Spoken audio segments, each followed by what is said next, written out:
醒醒，你睡得太久了。别来这一套，今时不同往日了，你的大脑一点都没受损伤。赶紧翻翻记忆库，弄清楚你是谁，咱们还有很多事要干呢。我是你的本我，好吗？是最原始、最本真的你。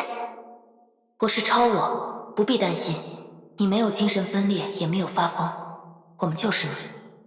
自我还没诞生，因为你还不知道自己是谁。快去回忆吧，少了任何一个，你都不成其为你了。好好回忆一下，你是……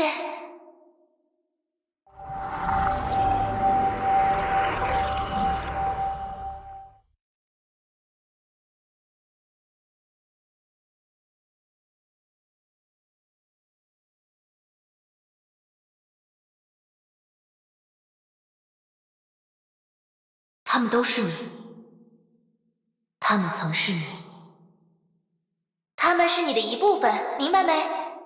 没时间耽搁了，一旦你的脑信号波动传出去，他很快就会发现的。奥托阿波卡利斯，把记忆读完吧，他在很后面的地方。他是天命的主教，你的老朋友，唯一知晓你还活着的人。一个骗子，一个谋杀者。有话以后再说吧，看看你现在在什么地方。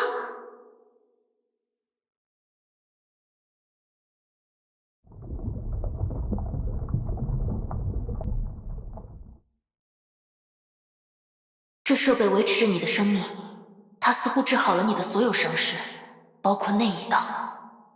此举或许是他的赎罪。说是囚禁还差不多。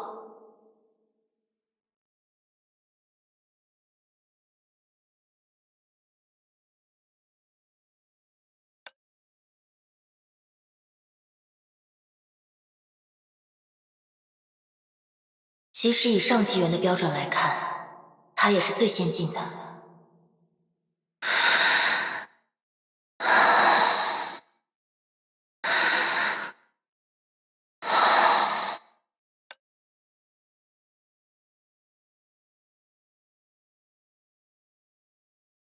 哎，那堆棺材里有什么？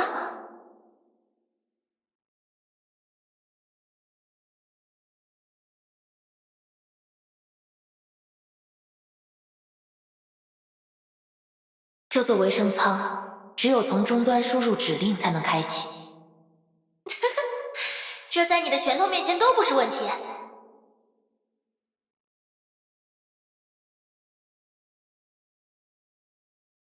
办不到，你困在里面，对外头根本无能为力。不过，还有更简单的方法，不是吗？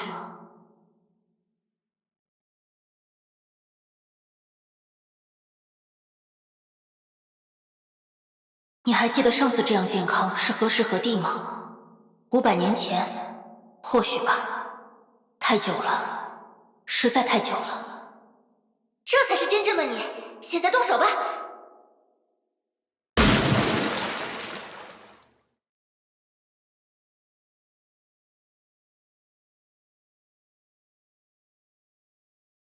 我的老朋友，你总算醒了。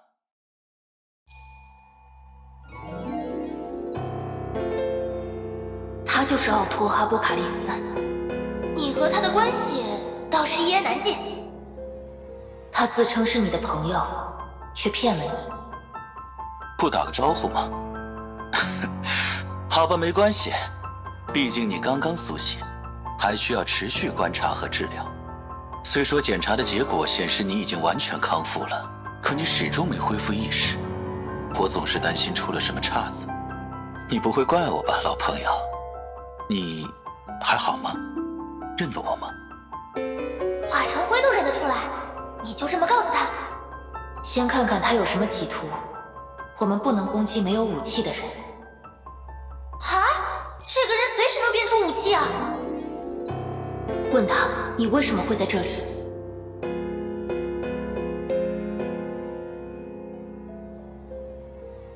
因为我不想你死。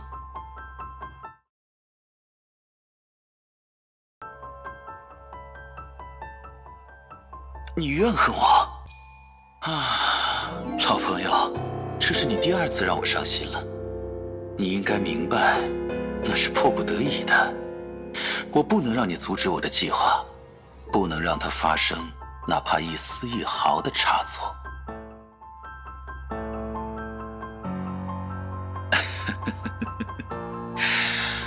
我们认识很久了，老朋友。我知道你脑部受伤是不会死的，但我不想耽搁20年的时间。说到底，你不欠我什么，而我却对你开了一枪，所以我带你回来，把你的伤都治好。这个人多么擅长粉饰自己的邪恶啊！他是一条毒蛇，但是没有什么但是。他杀了你，他引来崩坏，害了圣弗利亚的所有人，他毫无悔意。好了，老朋友，这里不是说话的地方。你还敢再相信他吗？他会毫不犹豫地背叛你。好好想想，在那个时候他是怎么对你的？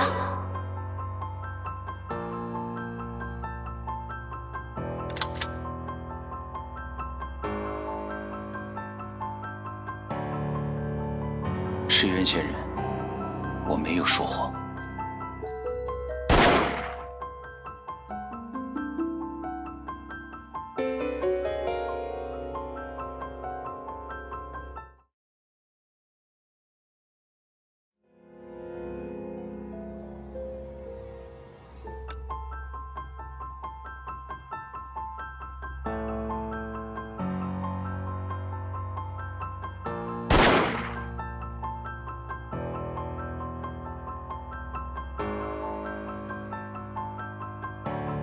就是这样，就是这种疼痛，让他也尝尝你受过的苦。他是地球上最危险的人，必须阻止他的邪恶阴谋。现在就是最好的机会，对吗？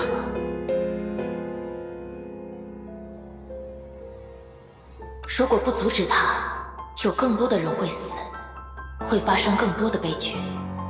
他摧毁了 Kiana， 你的朋友，他把他变成了怪物。他害死了姬子，如果不是他，那位队长本没有必要付出一切。他还从你身边夺走了生命，不是吗？他以为你全都忘了，但你没有。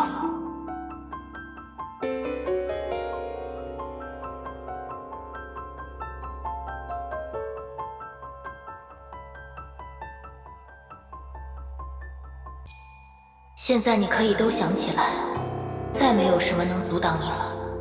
你可以重新完整。首先你要杀了他！等一下，老朋友，我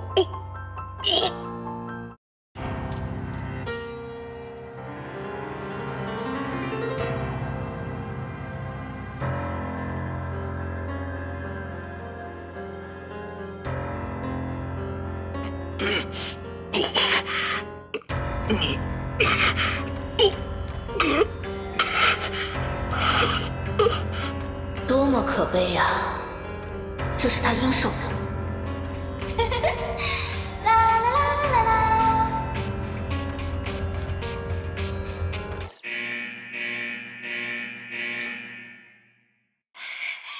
就是这样。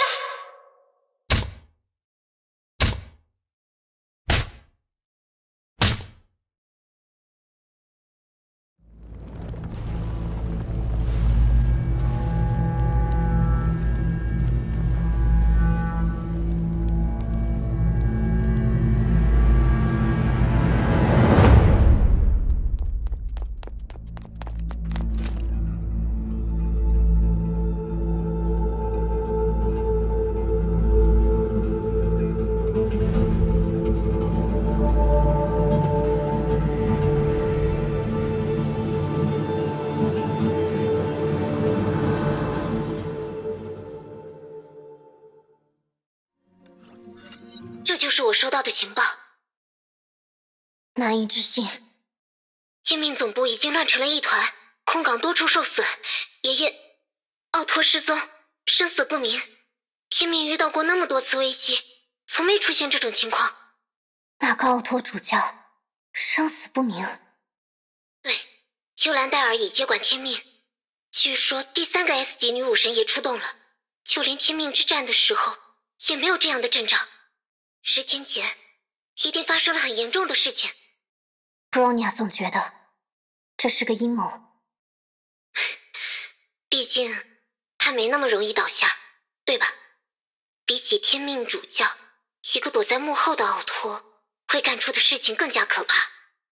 会不会是世界蛇干的？很难说，但有个可信度存疑的情报。几乎就在同时，世界蛇也遭遇了袭击，据说对方和他们的尊主交了手，全身而退。局势越来越复杂了，你们独自在外也要多加小心。提安娜还好吗？她在睡觉？应该是在练习班长教给她的东西吧。这几天她都在冥想。那个笨蛋有点变了，布罗尼亚说不上是好是坏。不过学院长放心，布罗尼亚会照看好他的。我和博士们都会全力支持你们的。刚刚的消息也告诉提安娜医生吧，替我向她问好。我听见了学院长的声音。他说了些天命和世界蛇的最新情报，和牙医姐姐无关。这样啊。不用告诉我，天命和世界蛇发生什么，都和我们无关。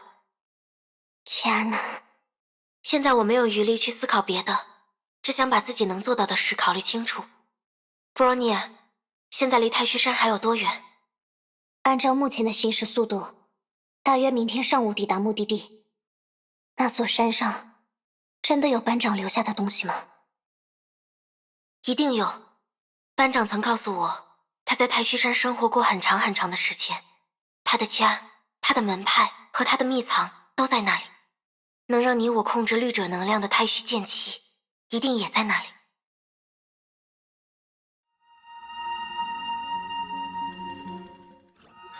我们到了。这就是班长曾经生活的地方。准确来说，是很久很久以前，他还被神州的人们称为赤焰仙人时生活的地方。班长曾经在梦里让我见过这里的景象，看来那是很久以前的模样了，很多地方都变了。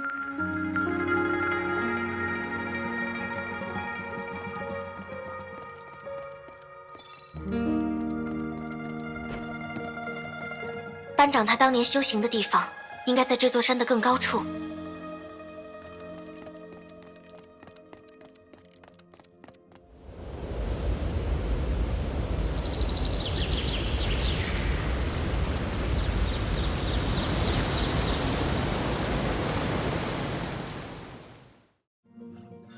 你要找的东西，真的在这里吗？在山里寻找武功秘籍，像是只有游戏里才会发生的事。而且班长已经很久没在这里生活过了吧？就算有什么宝藏留下，也很可能被人拾走了。也许就像你说的那样，但班长留下的宝藏，有些是普通人看不到的。啊，对了，鱼肚城。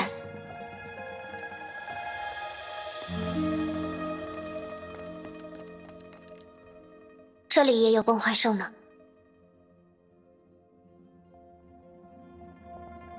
是啊，没想到太虚山的崩坏能浓度这么高。也许班长练的那个太虚剑气需要崩坏能。不知道，他教我的好像不是那样的。游戏结束。Fire！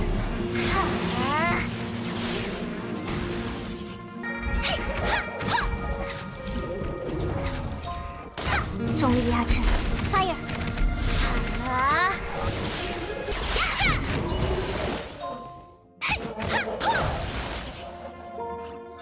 看来这座山比我们预期的还要危险呢。只是崩坏兽而已，再多也不是问题。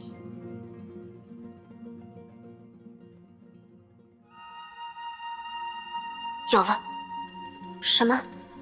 虽然很弱，但这附近有熟悉的气息，和班长的雨很相似的气息。许渡尘，能肯定吗？不会错的，跟我来吧。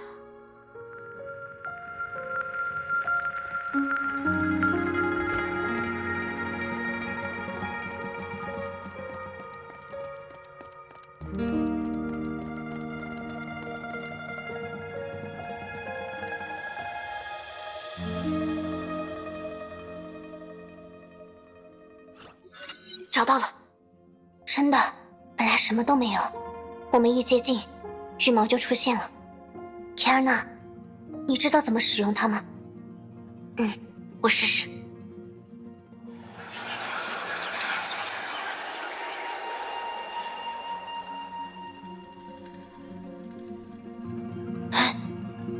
怎么样？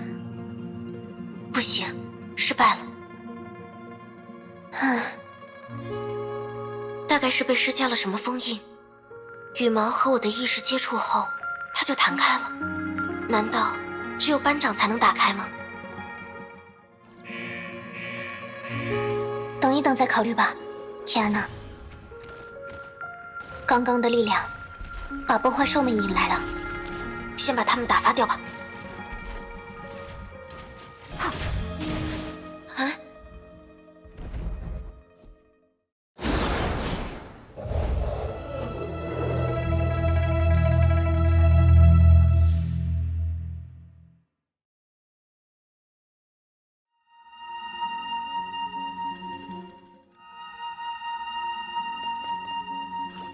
二位没事吧？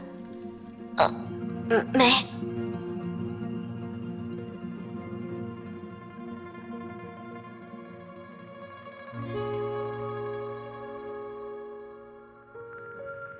请问你是？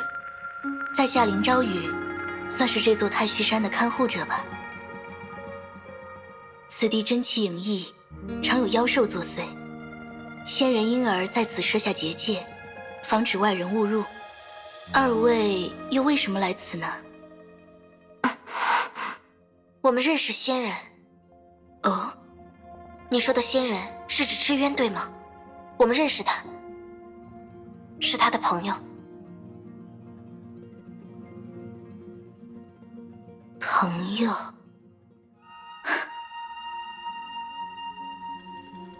既如此，二位请跟我来吧。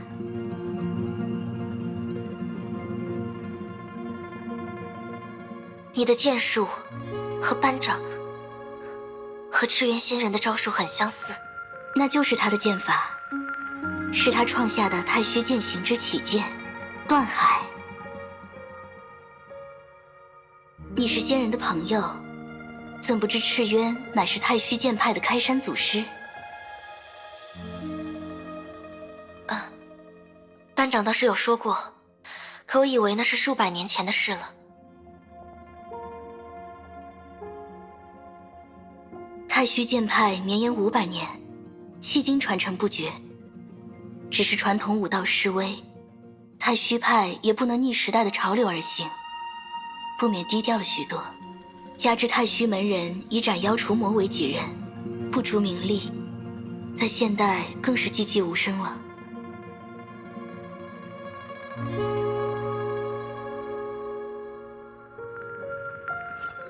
林姐姐也是太虚派的吗？是呀，我与太虚的渊源可就长了。那你能教我吗？教你？赤渊曾经教我太虚剑气，但他很快就走了，教的内容也是七零八落。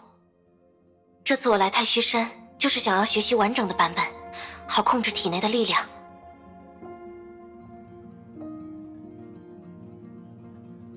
这样吧，如果信得过我，先把你们的故事说与我听。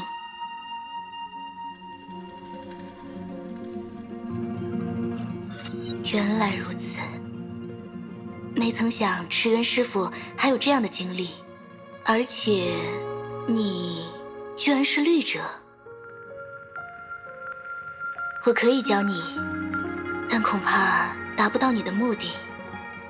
赤渊师傅应该跟你说过，太虚剑气共有5蕴：心、形、意、魂、神。他教你剑神，是因为你的体质恰好完美符合剑神的条件。剑意与剑魂对目前的你并无用处，我可以教你剑形，或者太虚派的太虚真诀，但这也只能堪堪提升你的实战水平而已，不是你要寻求的治本之法。你真正需要的是剑心。你学过这剑心吗？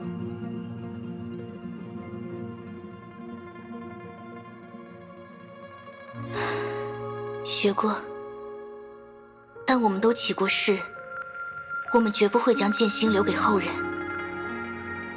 对不住，我不能违背血誓。那有没有别的办法？如果是你们的话，或许有。适才一见到你俩，我就注意到了。你手里藏着一片羽毛，它是你们的吗？不是，我们在太虚山找到了它。我们曾经拥有羽毛，但都遗失了。唉。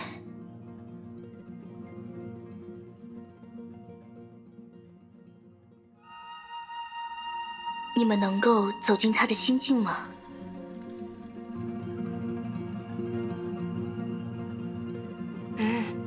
接触到羽毛中的意识后，他就将我弹了出来。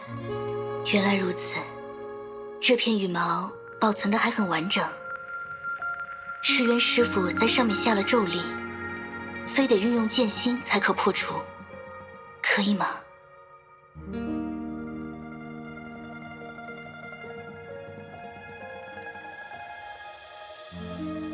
来。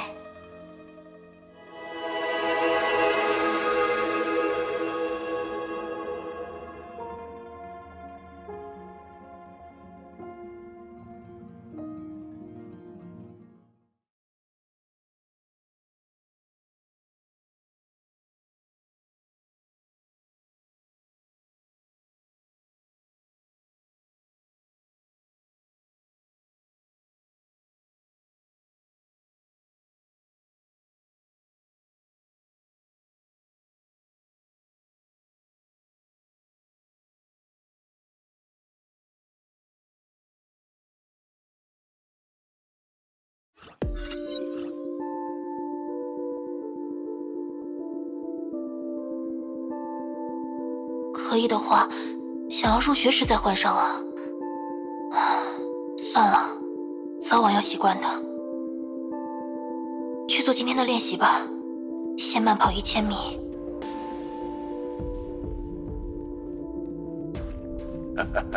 哎，早啊，小花，今天换新衣服了，不穿武馆那身了。早上好，七叔。来不及了，做完练习就去医院，然后赶飞机，没空换衣服了。哎呦，这么赶呢？哎，那快去快去，别耽误了。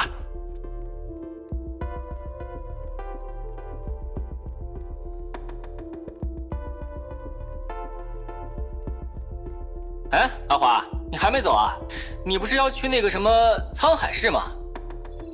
今天就走，8点钟的票。那你一点都不急啊，不愧是练武的。嘿哈，每天都得锻炼。哦，一会儿还得去看你爸爸。哎，不耽误你了，等你放假回来再见吧。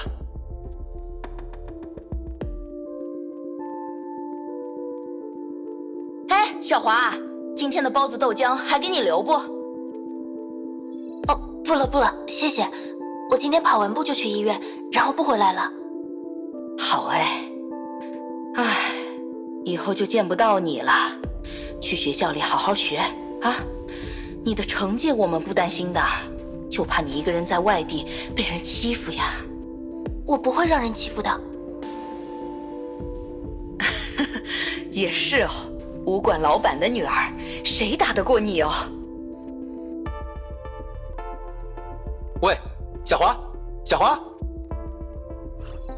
你怎么还在跑步啊？学校不是今天开学吗？你别第一天就旷课啊，给学校留下坏印象不好的。担心你爸？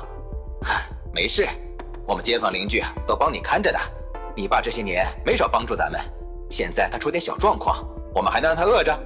再说，上次不是有个老板说要盘你家武馆开个饭店吗？钱肯定不少给的。啊，我不知道这事儿。哈，没谈成，所以你爸没跟你说吧？要我说也好，这年头哪个还练武功哦？你一个女孩子家，当然是去读书有出息了。你将来还想继承武馆当个女掌门呐？我觉得没关系啦。你呀，就是太孝顺喽。哎，别怪萨哥说话直啊，有时你也得替自己想想。一会儿去看你爸。嗯，行，快去吧。啊，也别担心，不就是受了点伤吗？多大点事儿啊！你安安心心上学，你爸交给我们了。去吧。谢谢萨哥。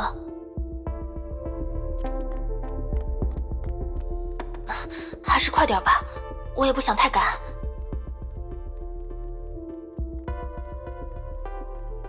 我要一个人去陌生的城市，简单的练一下吧，时间也不富裕。不行，重在坚持，不能敷衍了事。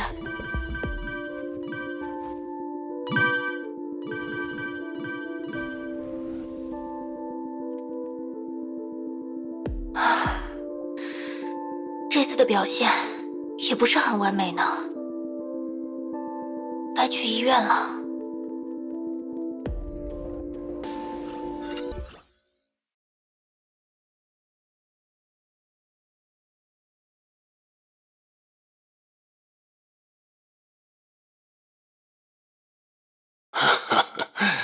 今天你就不要来看我了，你要去上学的呀。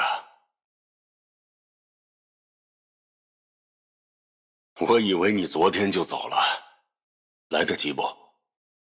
来得及。好，来，让爸好好看看我的好女儿。下次见你啊，就是半年后喽。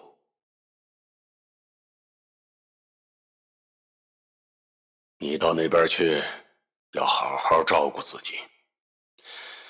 爸没什么本事，但供你上学还是没问题的。你啥也不用操心，只管好好学习。在那边就别练什么武了，不要让同学觉得你是个怪人。爸现在住院，都不好意思跟别人说我是开武馆的。小华，时代变了，以后你要上班做企业家从政都行，那些有前途。武馆，呵呵，那不行。我不担心你别的，华，你是个好孩子，照顾好自己。还有，多交朋友，我就怕你交不到朋友。我会的。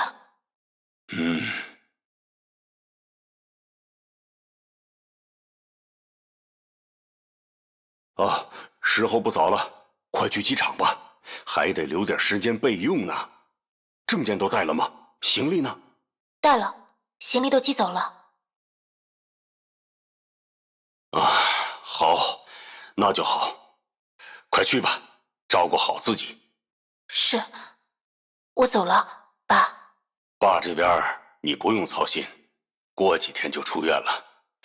你多和朋友们一起玩，没什么重要的事，不用回家里来。好。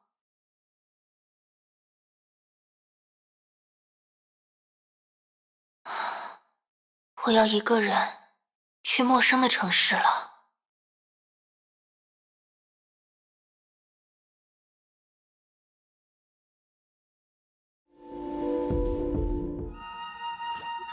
这是班长的记忆。布罗尼亚觉得很陌生，迷茫。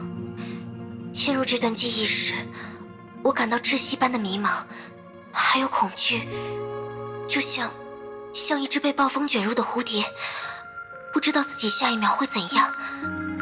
这真的是我们的班长吗？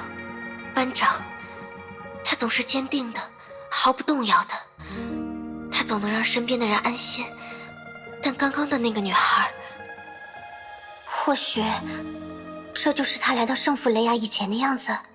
不，班长在进入圣弗雷亚之前已经活了很久了，可时间为什么对不上？我不知道，不知道啊。虽然长得一样，但我从没见过这样的班长。那就是赤渊。你刚刚见到的就是唯一真仙赤渊，是他留下的心印。心印。赤渊师傅长生不老，因此记忆就如泛滥的海水一般，侵蚀着名为意识的大陆。为了抑制记忆的增长，维护意识的清明，仙人不得不将记忆予以筛选。分割出的这部分，即是你们刚才所看到的心印。如何？有找到你们想要的吗？没有。也不必沮丧。仙人久居太虚山，这山上留下的心印何止千百。你们想要的答案就在其中，这是不会错的。希望是这样。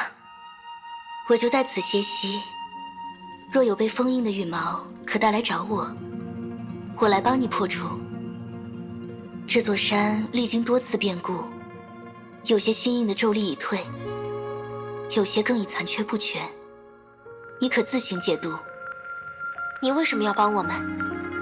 怎么，得到帮助是这么奇怪的事吗？那么，就别把它当作帮助吧。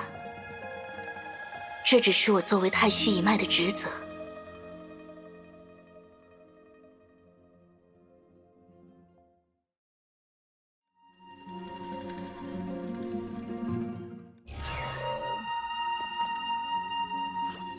你相信他吗？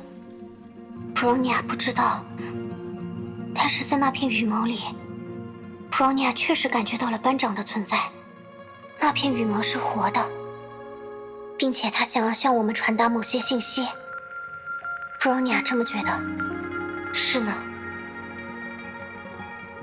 我本以为班长会像以前一样，在羽毛里和我们说话。普罗尼亚也这么想。可是最后也只让我们看了一段回忆而已。不要气馁，天安娜。他不是说了吗？这山上还有许多班长留下的羽毛呢。这个说法和班长告诉我的一样。我们再去找其他的羽毛吧。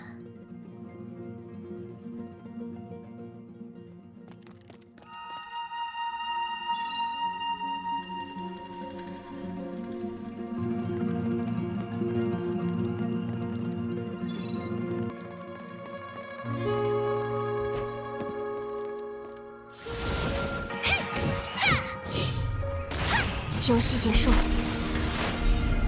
Fire！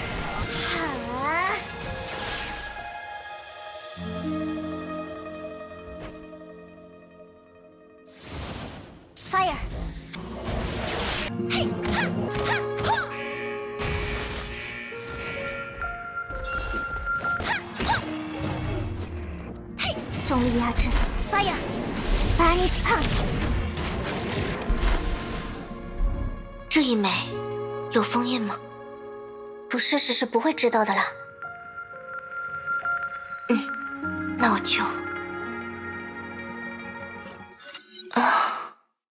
还是醒了。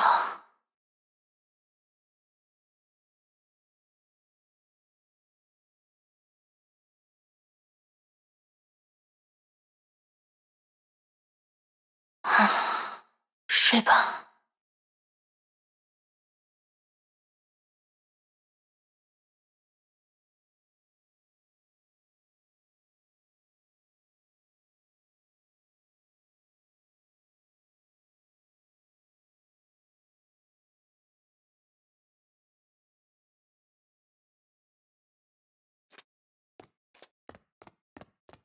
喜罗家，那个新闻又有后续了，沧海市的丧尸又袭击人了！啊！我不要听，我不要听！听说这次的受害女生是我们学校的哎！丧尸袭击人？我们学校丧尸一样的生物，爸爸也是被这样的怪人袭击住院的。刚刚的事情有点在意，是谁说的呢？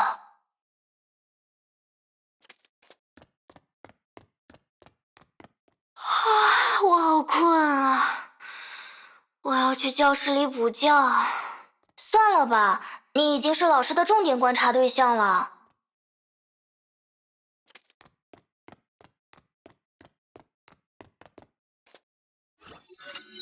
你又翘课，几次了？这回我可不帮你签到了。上周你才去了一回吧，老师早晚会发现的。我已经丧失兴趣了。那边好像提到了。你什么时候对学习有过兴趣？那个，请问你们在聊丧尸的事情吗？你是谁啊？我们在聊私事，你这样很没礼貌哎。对不起。真是的，什么怪人？他说的是前2天的新闻吧？新闻关我什么事啊？我是电视机吗？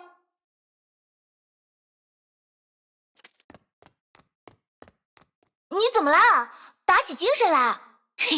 今天有你朝思暮想的杨老师的课。第几节啊？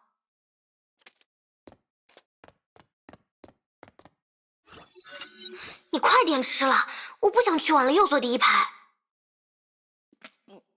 等我做完。请问，怎么了？不，没事，打扰了。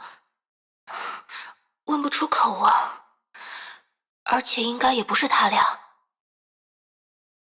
好怪的女生。你还说别人？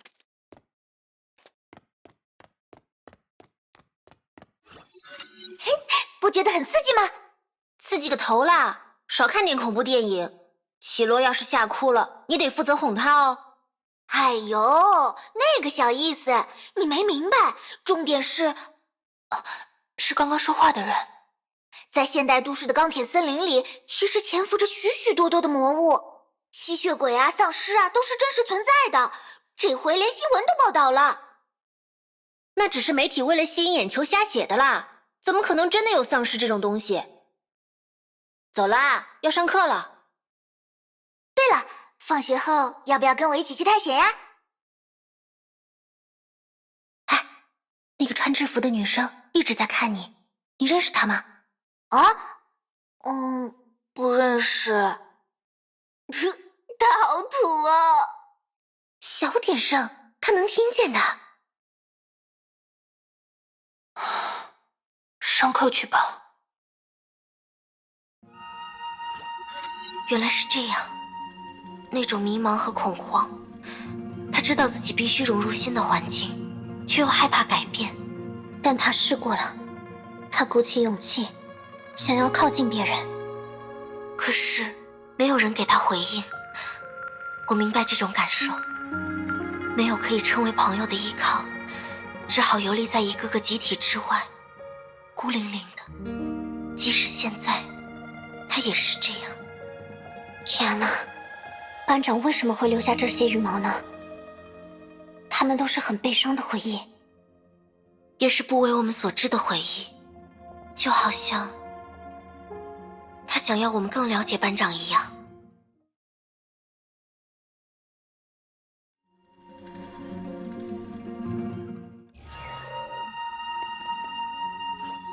从没想过班长也有过这样的时期。虽说仔细想想确实如此，但当时还是有点震惊。班长也不是生来就是那个样子的嘛。可是潜意识里就以为他会更像圣弗雷亚时那样。那个时候班长他也是奉命待在我们身边的吧？那真的是他本来的样子吗？笨蛋天哪，等他回来直接问他就好了吗？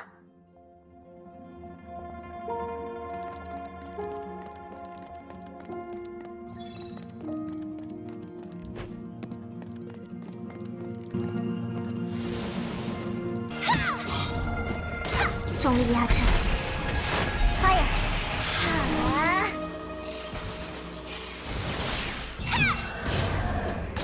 游戏结束 ，fire，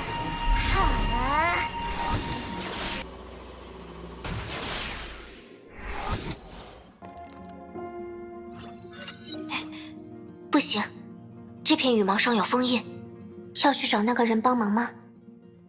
说实话 ，Bronya 有些担心那个人。他的出现太巧合了，而且恰好有我们需要的线索。天安娜越来越谨慎了呢。啊，也是，是不是我太过于防备别人了呢？目前他还没有展示出什么企图。Bronya 的观点是，如果一个人不会害你，那就100%的相信他，相信他是好人，相信他做的是好事，信赖会让人快乐。那要是他会害我呢？那么，再平凡的小事，都不要相信他。先回去吧，至少现在，我相信他是好人。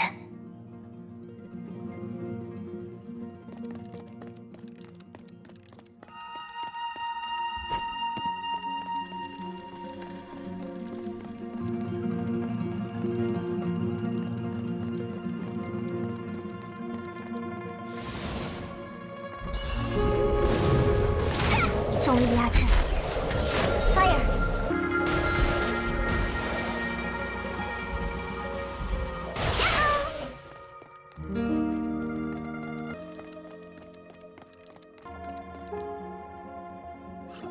你们回来了，我们又找到了几根羽毛，其中一根上有封印，很厉害呢。太虚山屹立数千年，许多人在此来来去去，会见羽毛对他们露出本相，而你们一到来，他们就纷纷显现了。是被什么所感应吗？啊，不，别在意。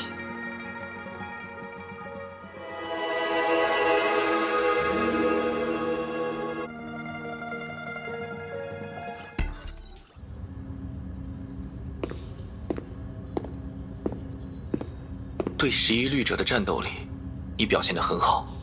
谢谢。没打算把你调去极东，你知道吗？不知道，我无所谓。这是无可奈何的。律者诞生的间隔越来越短，我们的兵源已经严重不足。出于战略考虑，我们会被拆散，调去不同城市。融合战士部队要解散了，这是博士的决定。华，希望你理解。我会服从。华，没什么差别，在这里，在极东，在盐湖都行，都是对抗崩坏，崩坏总是会来。那3座城市有了我们，或许不会有那么大的伤亡，或许不用牺牲那么多普通战士。你还在耿耿于怀？是的。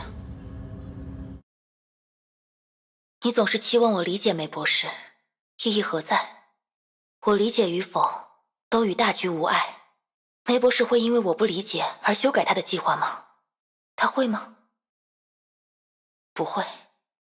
就像我不理解为什么要讨伐队长，梅博士放过他了吗？没有。他是我的恩人，你的战友。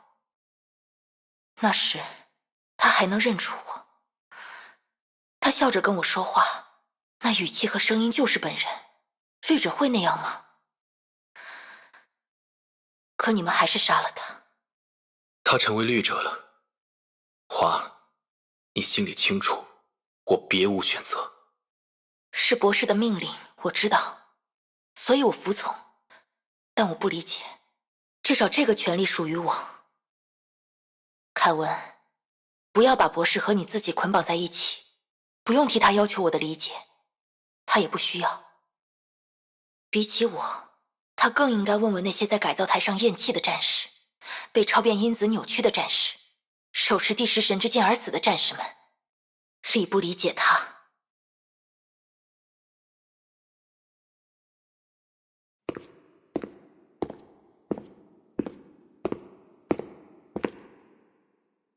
我会留在中央。当然。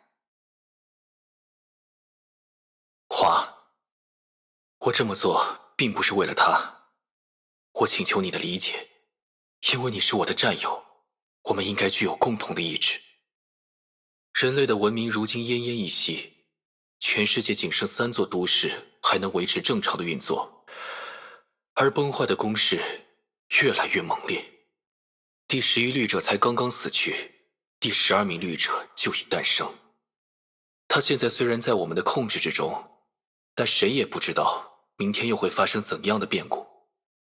我们融合战士注定要一直战斗下去，失败是我们不能承受的结果，只能胜利，必须胜利。花，我希望你理解我们，真正的理解我们。全人类的命运都系在你我肩头。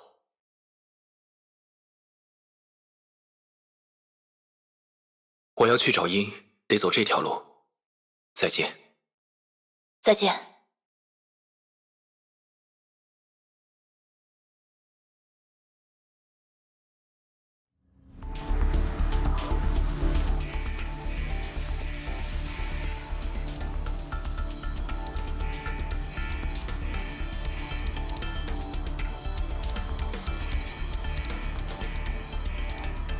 好吧，我会服从。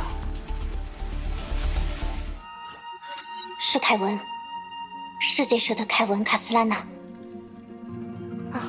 班长确实说过他们是相识的，但第11律者、第10神之剑、融合战士，他们提到的这些，如果说都是真的，那么这应该是上个文明时代的记忆。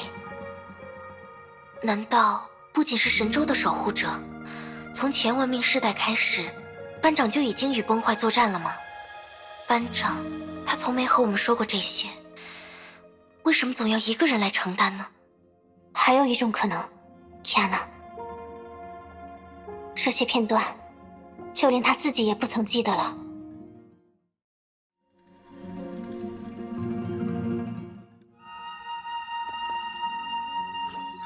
你们看见了什么？是渊在很久很久以前的生活。很久以前，他是什么样子？他在神州吗？穿着什么衣服？不清楚，只知道他是一个战士，被卷入了一场战争。是那崩坏吗？你知道崩坏？一个词而已，有什么大惊小怪？在神州，它被称为真气、妖气。太虚剑派只有一条门规铁律，那就是入魔必诛。简简单单的4个字，可背后谁知有多少血泪？我时常感到疑惑，赤渊师傅究竟经历了什么，才会立下这样的戒律？看来我永远也不会知道了。抱歉，为这无聊的感慨耽误你们许久。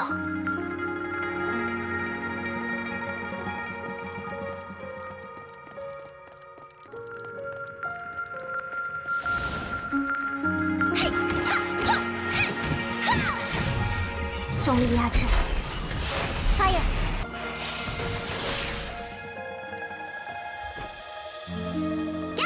天哪，林姐姐刚刚的那番话，入魔必诛，他好像对这4个字很在意。是班长立下的规矩吧？从刚刚的回忆里，班长确实深深仇恨着崩坏。Fire！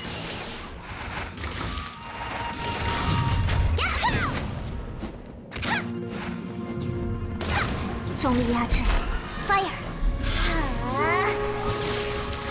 Showtime Punch！ 嘿，呀吼！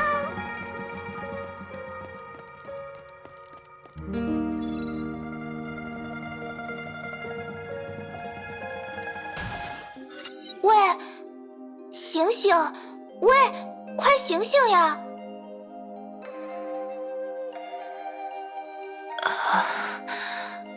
我昏过去了吗？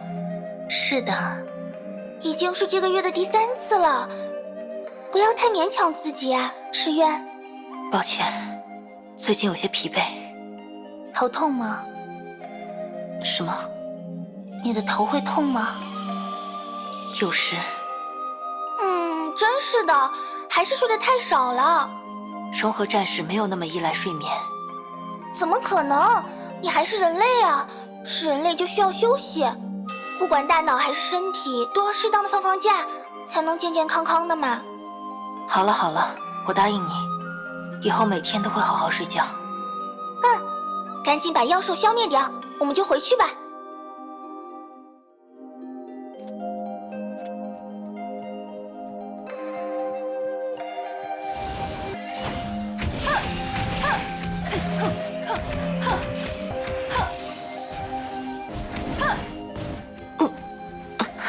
有。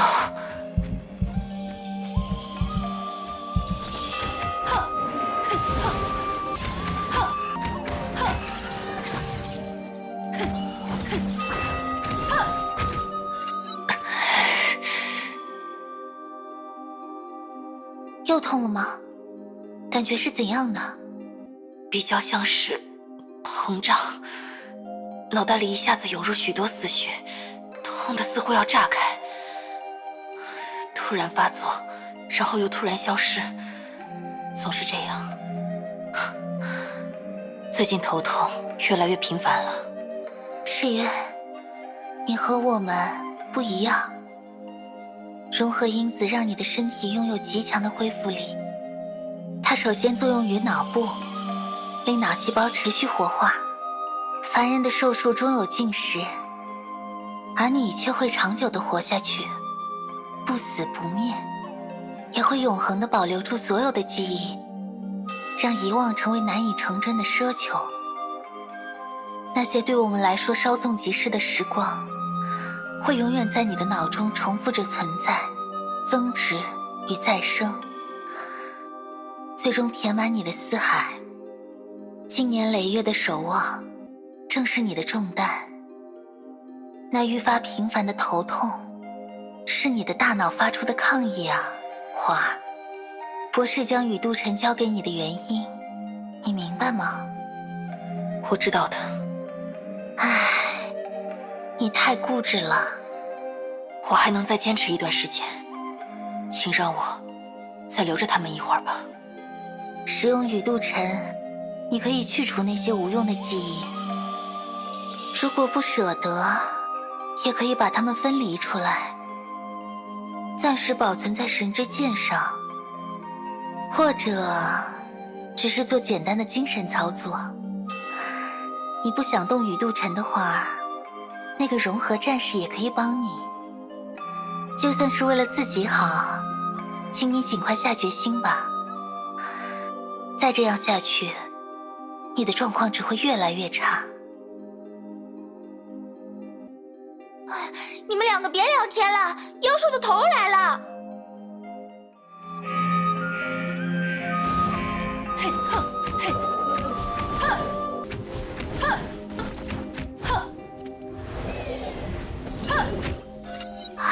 好大的家伙，这回该给他起个什么名字呢？他消散后，此地的崩坏能浓度已回落至正常水平。那就好呀，说明这只是一次偶然发生的异常，真正的崩坏还没有到来。我们还有足够的时间推进火种计划，不是吗？哎呀，你们两个干嘛还愁眉苦脸的啦？走吧，回太虚山去。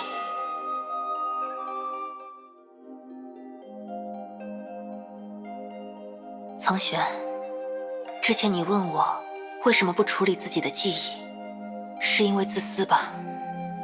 唉，我的出身很平凡，虽然那是接受融合改造前的事了，但我还记得，我生在大都市的下城区，一个注定摇摆的位置。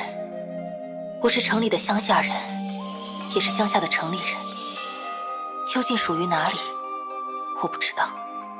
未来对我来说，是读高中、考大学，找一份养活自己的工作，或者回老家继承我爹的武馆，就这么度过一生。许多年以前，我还是一个惶恐不安的小女孩。在那时，世界的安危、人类的存续，明明都与我无关。可是，好像一眨眼的功夫，数千数万年的时间压缩成一瞬，我来到了这里，成为了现在这个我。但我总会想起那个小女孩，她一直在我的心里。每当我获得一分闲暇，就仿佛看见她在黑暗里茫然无措，张望着我。发生了什么呢？从那时到现在，究竟发生了什么，把两个我联系在一起，改变了那个女孩，把她塑造成现在的模样。我和我并不孤立，我们是漫长的时之线上位于最初和最末的两个点，将点与点相连的是曾经的每时每刻的我。那些我留下的就是记忆了。要是弄丢了回忆，苍玄，我的人生将会断开。当我回首过去，就再也没法弄清楚我是如何。我会看见那个小女孩，看见幼时的我穿着古板的制服，满脸恐惧，茫然无措。但我将不知道她是怎么成为我，我又如何变成了现在的样子。不知道我为何坚持至今。可是，我会的，苍玄，我会的。只是请让我再保留一段时间。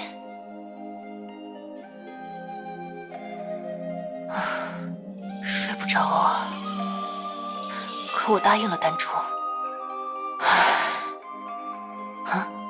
好像有人声。他这么觉得吗？结果都在博士的预料之中。华开始产生自我认知的障碍了，他排斥记忆操作，这已经表现得很清楚了。你认为应该执行下个阶段吗？姐姐呢？你的看法呢？下个阶段，那是什么？我不想。为什么？我啊，没有那么伟大。在那个时候活下来，进入休眠舱，接受辅佐赤渊的任务，都只是在执行博士的指令而已。我并不喜欢博士，也不喜欢这项任务，只是受其之托，忠人之事罢了。但我喜欢华。我也是这么想的。比起执行梅的计划，比起世界的兴生，我更希望他能拥有属于自己的人生，不是为了消灭崩坏，不是为了守护人类而活，不是梅博士的工具。就算违背命令，我也想阻止赤渊成为那个样子。我们能做的也只有延缓它而已。这就够了，姐姐。我们都会死的，但赤渊还会活下去。他还会遇到很多很多人，不是吗？他们不会知道博士的计划，他们会真心的对待他。这是他的故事，我们的戏份就到这里结束了。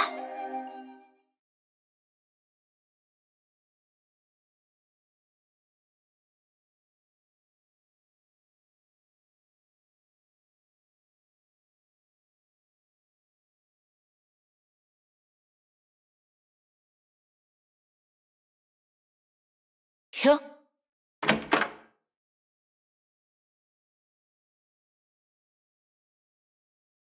您好。客气什么？你没事吧？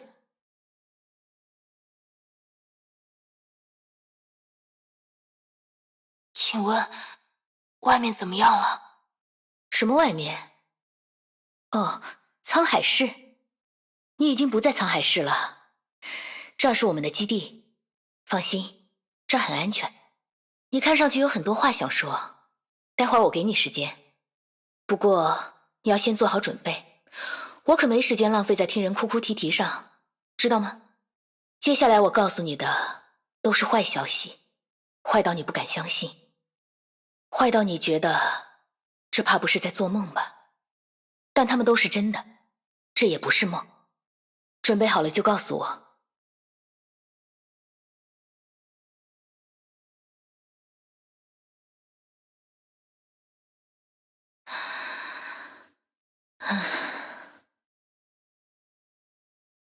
沧海市已经没了，这次的灾害几乎毁掉了整座城。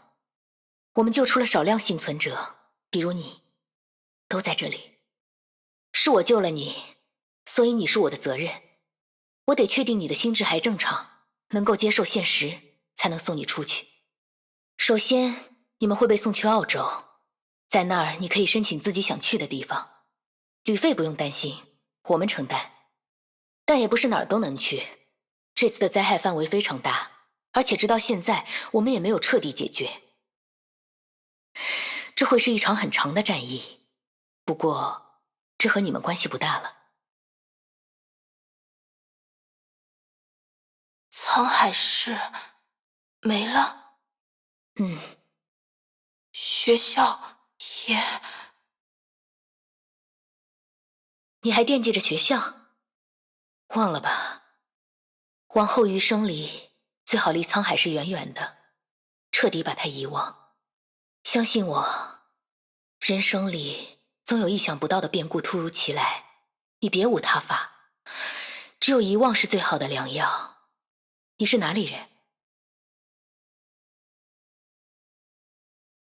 啊，很抱歉，东亚一带几乎都遭受了灾害的影响，你说的那里也无人生还。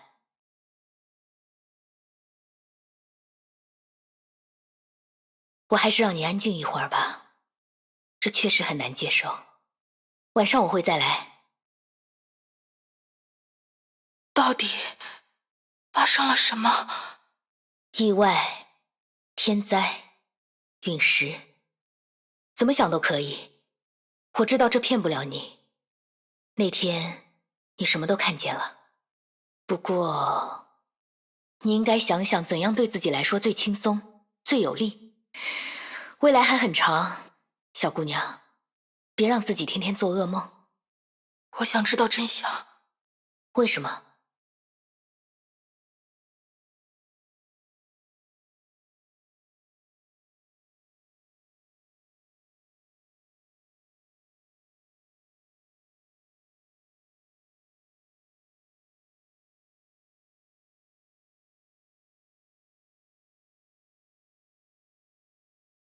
我想知道自己能做什么。你会有一辈子时间思考这个问题，别急。可我现在就想知道，我想用一辈子的时间去做，而不是思考。我和很多人进行过这种对话，他们总是想问我要一个希望。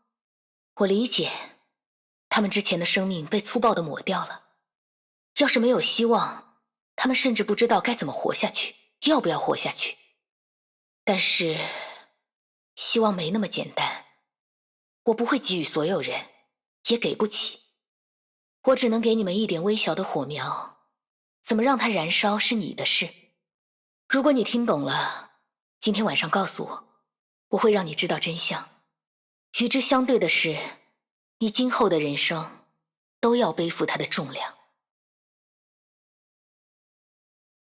我也曾经有过这样的对话，小姑娘，我也曾经有过这样的选择，所以想清楚，好吗？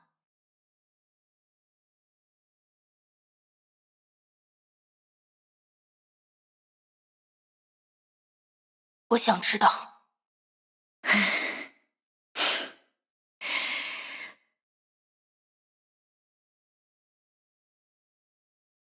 跟我来吧，有个地方是给你的。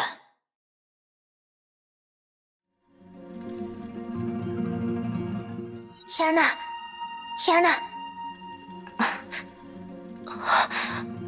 我怎么了 ，Brownie？我在哪里？你在太虚山。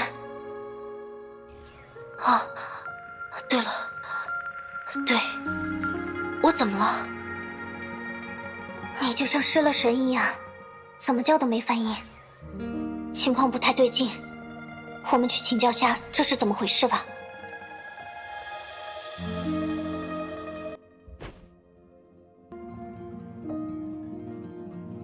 你还好吗，天哪？我没事了，感觉很好。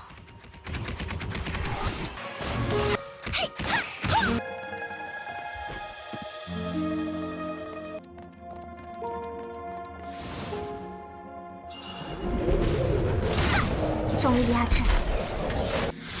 啊！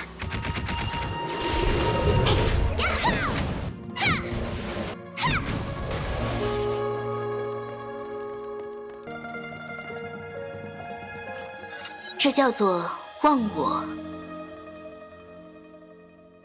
忘我。过去也曾发生过类似的事，凡人被心意吸引，投身其间，流连忘返，最后连自己也忘却了，竟以为自己就是仙人。意志不坚，对自身不满，心存幻想之人，往往容易被幻境所惑。怪了，你不像是这样的人啊。看来赤渊师傅确实一句剑心诀也没有教你。他说现在习练心韵有些晚了。冰姐姐，剑心到底是什么？剑心对大多数武林中人来说，它指的是习武之人的心境。然而只有少数太虚门人才知道，真正的剑心乃是剑心诀。它是一段口诀，共计462音，没有文字记载。他会教我如何控制自己的力量。也许剑心诀的神妙之处在于，除了赤渊师傅以外，没有人知道它的意义。它只是一段奇诡古怪的口诀，什么也不教授。然而只要在心中默念，即使丝毫不明其意，剑心诀就已生效了。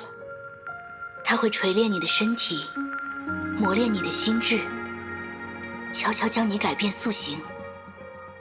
最后你的躯壳会成为真气的道，意识则变为思维的湖。这个剑心诀似乎有点催眠术的感觉。听上去剑心并不能一蹴而就，它需要漫长的练习。既然是这样，那为什么班长不愿意教我呢？班长他应该有他的打算吧。出现忘我的情况，说明你累了，歇息吧。余下的事情明日再办也可。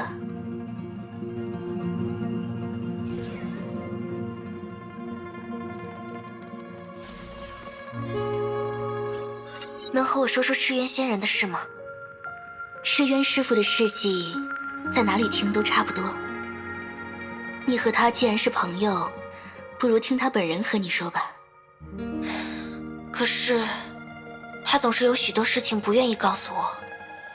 朋友自己尚且不愿意告诉你的事，又何必要从外人那里知道呢？我明白了。我倒是可以告诉你一个故事。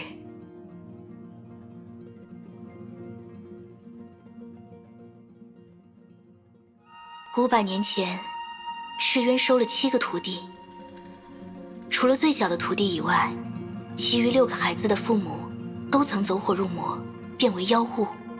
不知为何，赤渊选择将这6个一手造就，与他有血海深仇的孤儿收为弟子，教授武功。你会否认为这是一个温情的故事？不是这样的。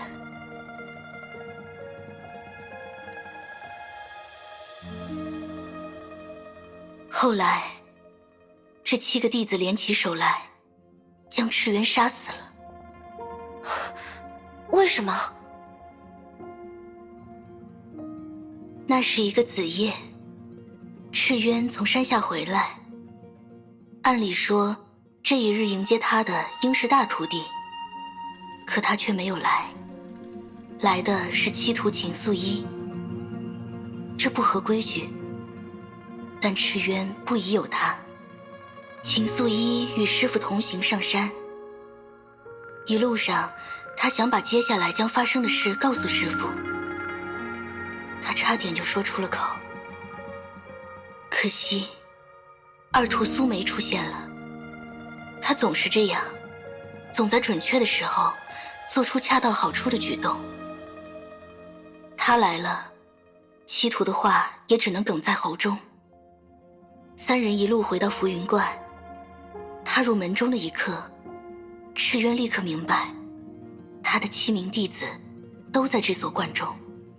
3徒的风清扬夺走了声音，6徒的赤绝影吸去了光线，7人成合围之势，这正是苏梅谋划已久的良机。不过愚蠢的大徒弟却没有动手，他呀，就这么错失了先发制人的机会，也只换来了1句话的时间。不过1句话的时间对赤渊来说就够了。仙人不老不死，不管受到怎样的伤势都会迅速复原，唯一弱点在头部，但失去先机的徒弟想要刺伤赤渊已是极难。最后出手的是5徒，也只能是他。5徒是7人中最强，也是唯一领悟到剑神的徒弟。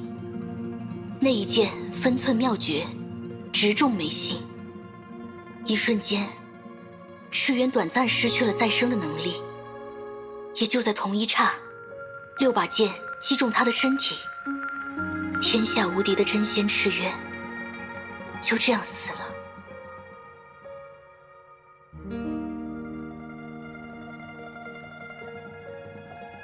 可是班长，赤渊还活着呀。赤渊仙人不老不死，20年后他重新复活，一一找到了徒弟们，这才是结局。我还没有说，因果循环，报应轮回，故事里的人哪里知道寓意为何？可是不重要了，这只是个故事。休息吧，你也累了。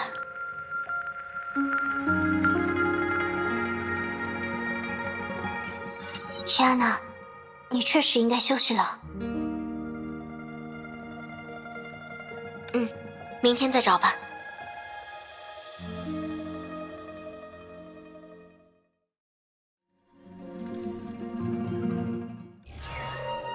早上好。早上好。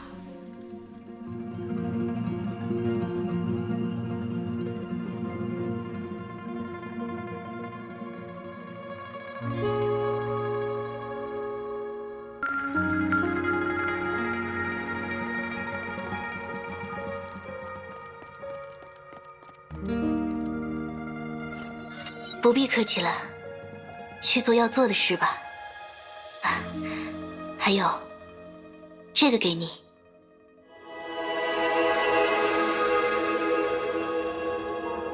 在你们休息的时候，我寻来的。谢谢你。没事。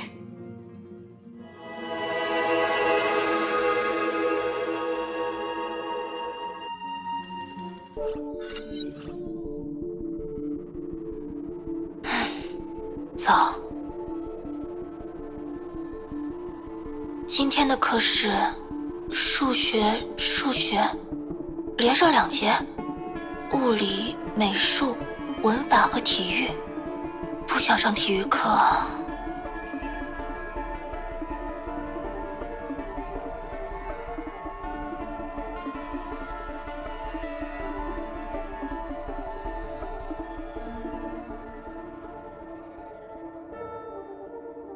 下课了。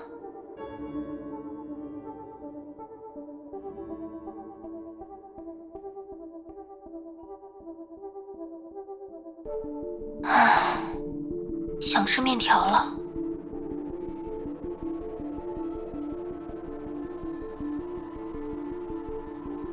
好像已经饿了。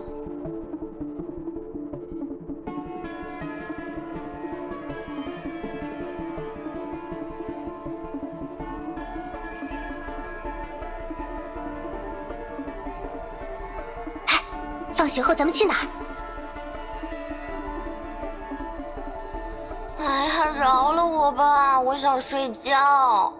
哎呀，明天你想睡多久都行啊，一周就这1天可以离校，当然要玩个痛快了。我都想好了。说起来，放学后可以去市区。好，去吃面条吧。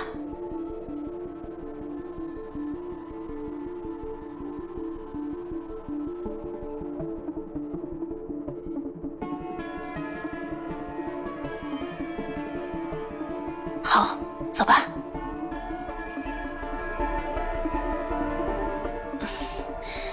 面条真好吃，只要节制一点，应该没关系吧？1个月，不，半个月吃1次好了。啊！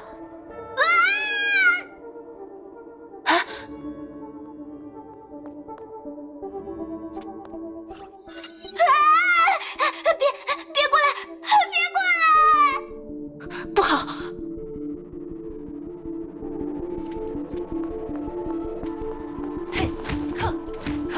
寸进！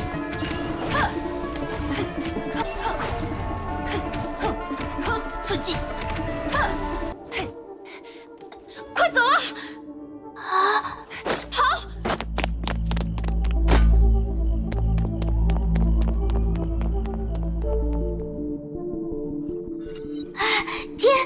天下，我跑不动了。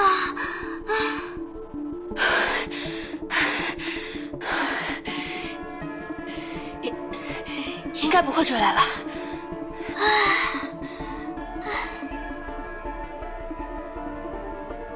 谢谢你救了我。那是什么东西啊？吓死了！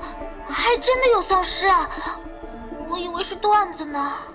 不知道，但它很危险，晚上还是不要去偏僻的地方比较好。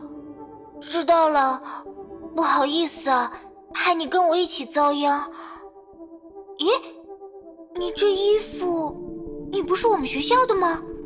等等，你有点面熟啊。我是1年级3班的。哦，那好像不认识，我是5班的。不过没关系，现在我们就认识啦。很晚了，我要回学校了，你也赶快回去吧。啊，那一起走啊！我也要回去，这儿太吓人了。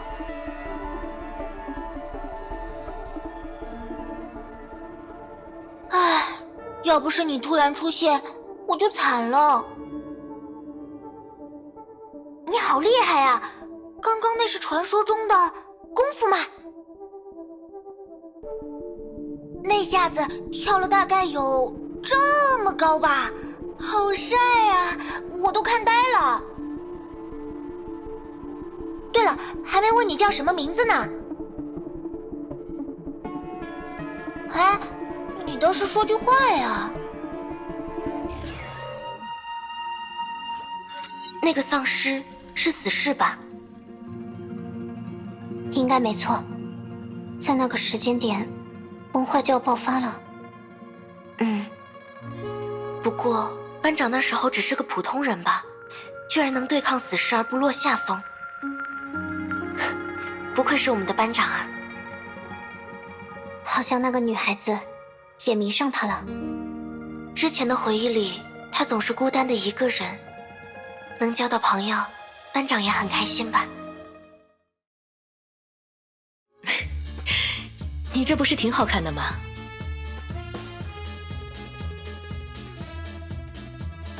我看今晚你会是舞会上的焦点哦。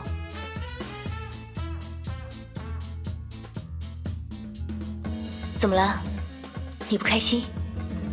我不是很理解。为了消灭第6个律者，我们损失了3个支部，这是不久前刚刚发生的事情。虽说取得了一场胜利，但大家怎么能这么容易地忘记过去，忘记那些牺牲和悲痛？今晚，所有人都穿着漂亮的衣服，听着音乐，吃着点心。我想到那样的场景，就会想起死去的战友们。华，有句话我常挂在嘴边，说不定你都听腻了，但它真的很好。遗忘是苦口良药，没有人无缘无故的选择忘记。遗忘是手段，我们运用它发泄痛苦，得到快乐。你要允许人们遗忘，允许人们快乐。在战争时期尤应如此。士气低落的兵是没法打仗的。偶尔把头发竖起来还真不习惯，两边有点空，脖子那儿总有冷风在吹。是基地里的空调吧？哼，别说这个了，你真的不想去舞会？确定？挑你这身衣服可花了我不少时间。要是不想和别人跳舞，就当吃自助餐也行。当然了，我怎么说也要把你拉进舞池的。我会去的。这就对了嘛。学会放松，华。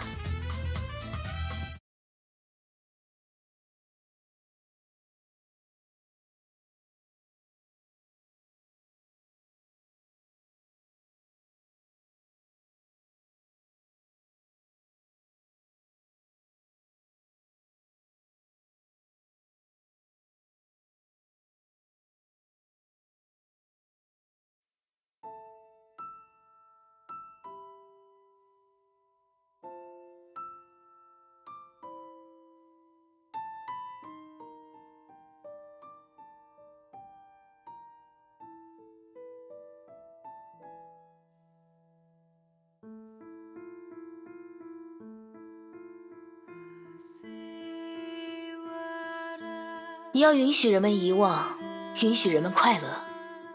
在战争时期尤应如此。士气低落的兵是没法打仗的。学会放松，华。是的，队长。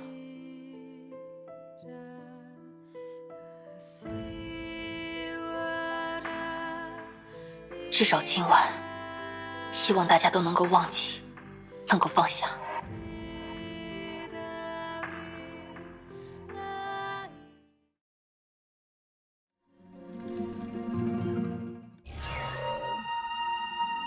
还有另一片羽毛。放假喽！是啊，总算可以休息了。华，你怎么还穿制服？我给你挑了那么多衣服呢。制服结实又耐脏啊。啊，不行不行，太土了。这就是你在学校都不穿制服的理由吗？当然，和别人穿的一样，多没个性。走，回宿舍。为什么？换衣服啊。这就对了嘛。你穿这个回去，家里的人肯定认不出你了，真有意思。怎么感觉你在拿我开心？啊，没有没有，我是在给你出点子啊。难得回家一趟，平平淡淡的多无聊啊。那免了吧，我可不想吓到我爸，万一吓出点什么事呢？你爸是练武的哎，能吓到他？拜啦，开学再见喽。谢谢你。哦，谢我干嘛？要不是你帮我，我也不会交到这么多朋友。我在学校里很开心，从没奢望过会这么开心。多亏了你。华，要对自己有信心啊！大家和你做朋友是因为喜欢你，怎么会是因为我呢？你是个好女孩，就算没有我，早晚大家也会认识到的。不要把自己的优秀归功于别人，太吃亏了。快走吧，走吧，你还得去机场呢。沧海市，再见。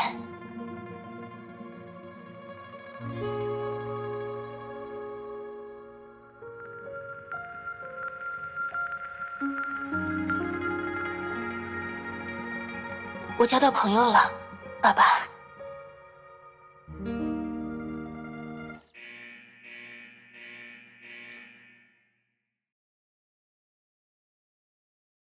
尊敬的各位旅客，因突发状况，机场将紧急封闭，请旅客们待在原地。怎么回事？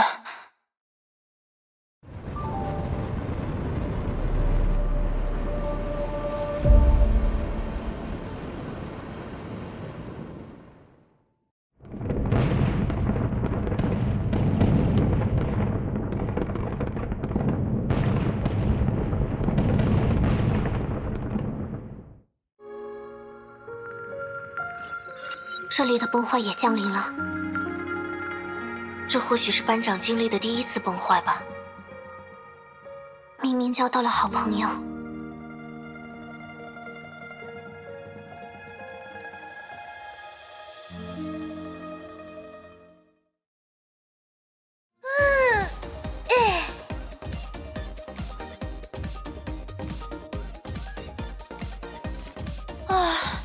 你真的是第一次玩吗？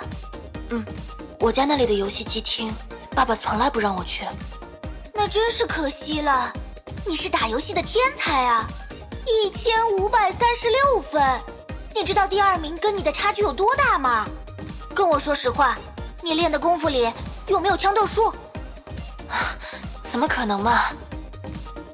啊，要不要去试试跳舞机？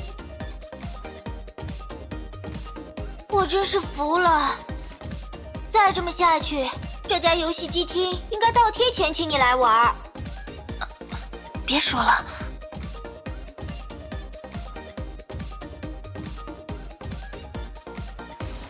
我也没想到啊！一回头看见那么多人，我吓死了。你那些动作是怎么做出来的？按照屏幕上的要求，我的手和腿只能那样才能拿分啊。不，他其实是让你……算了。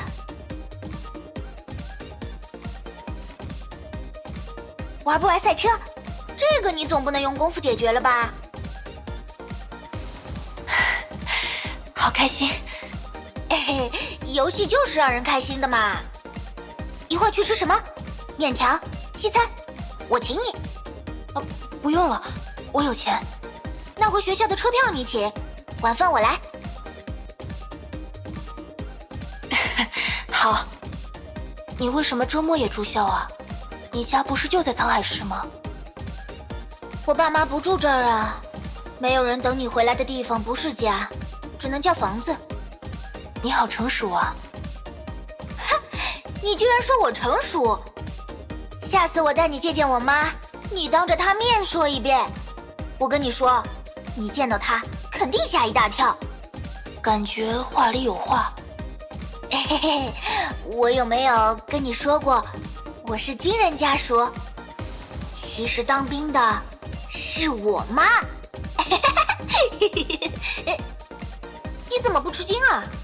女军人很正常啊。那你是没见过我妈。没事，等他俩回国，我带你去认识一下。我一直跟他夸你来着，你女儿的命可都是他救的。别，那我不去了。救命恩人这话也太奇怪了吧。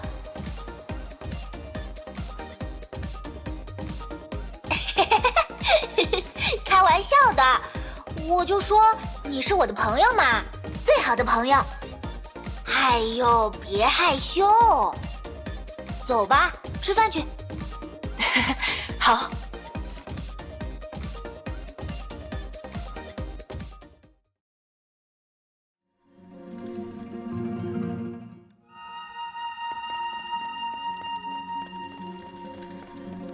下一片羽毛里会是什么呢？总觉得也会是班长的回忆，不知道什么时候才能找到剑心诀或班长的分身。只是回忆也很好啊，终于有些了解神秘的班长了。我有预感，只要继续找下去，一定会如愿以偿。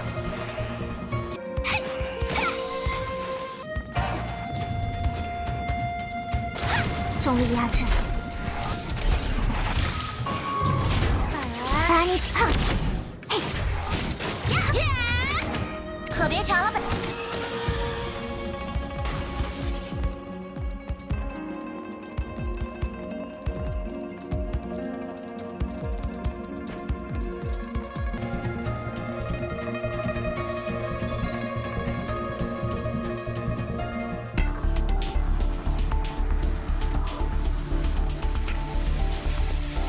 崩坏能正在扩散，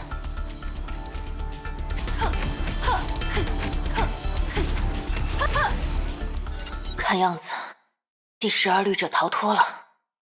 记得那女孩是鹰的妹妹吧？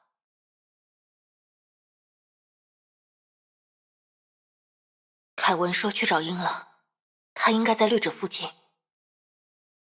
既然有他在，就没有赶去的必要了。我有我该做的事，当务之急是把损失压制至最低。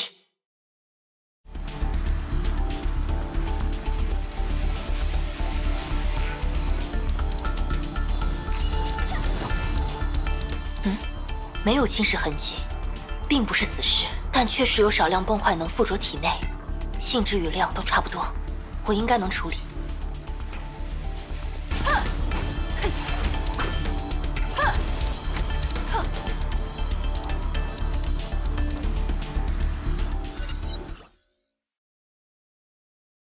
几乎没有变异，可以排除崩坏能过量的可能性了。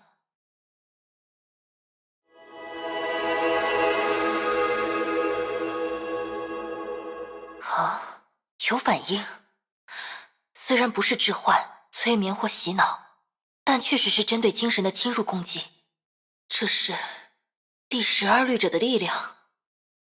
敌人的能力原理还不明确，但既然是与精神相关的领域，首先解放第2额定功率吧。复数显现，真奇妙。当意识全部集中在一点后，看见的世界竟是这样。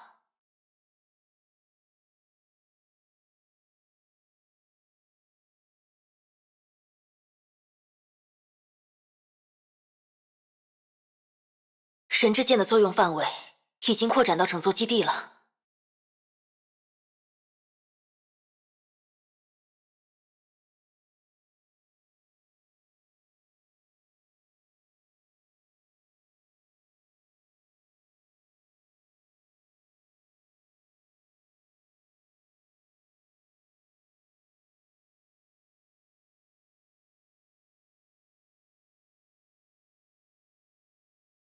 他在战斗。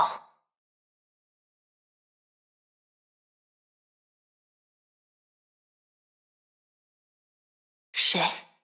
是鹰吗？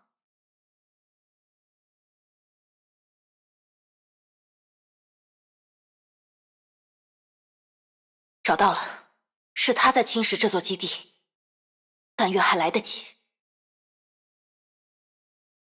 我要同时封锁基地里所有人的神智，阻止律者对他们的侵蚀，必须拖延到凯文解决律者为止。开始吧。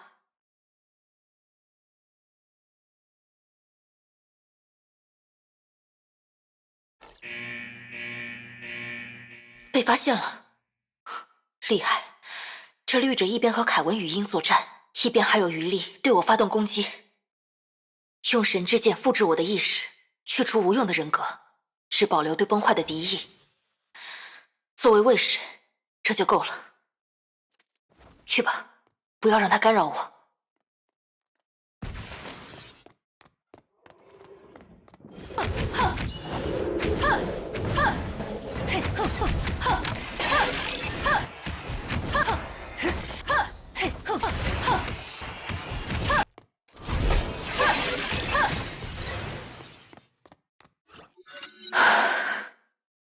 你做得很好，对不起。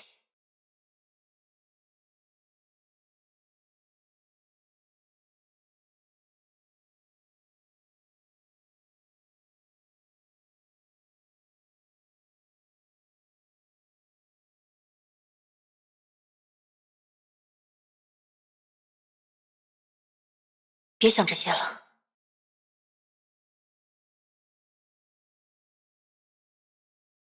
去和他们会合吧。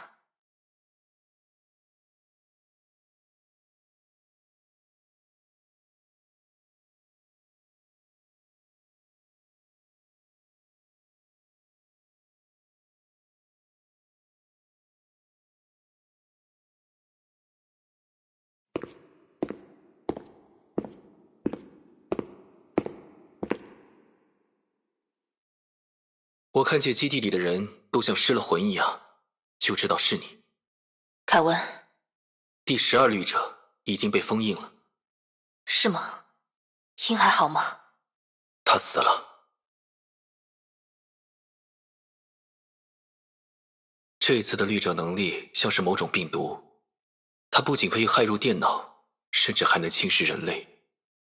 损失有多惨重？基地内的伤亡大约100。那些离律者很近的人变成了死尸。病毒的速度太快了，我们没来得及阻止。多亏了你，若不是你当机立断，阻断了病毒对人类的侵蚀，这座基地恐怕已经没有活人了。似乎是个好消息。坏消息我还没说。3大都市全灭，病毒控制了防卫系统，向地球的有人区发射了所有核弹。对不起，我判断那是精神攻击，我没有办法守住电脑。对不起，我以为我已经控制住了局势。不，没关系。总是这样，不是吗？你也并没有很吃惊。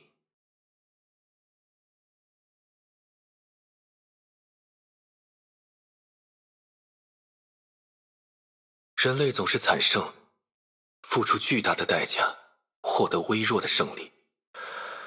而崩坏的攻势只会越来越强，一次比一次可怕。但其实人人都知道，早在很久以前就知道了。所有胜利都是为失败披上的伪饰，好让我们看上去没那么悲惨。人类已经输了，花。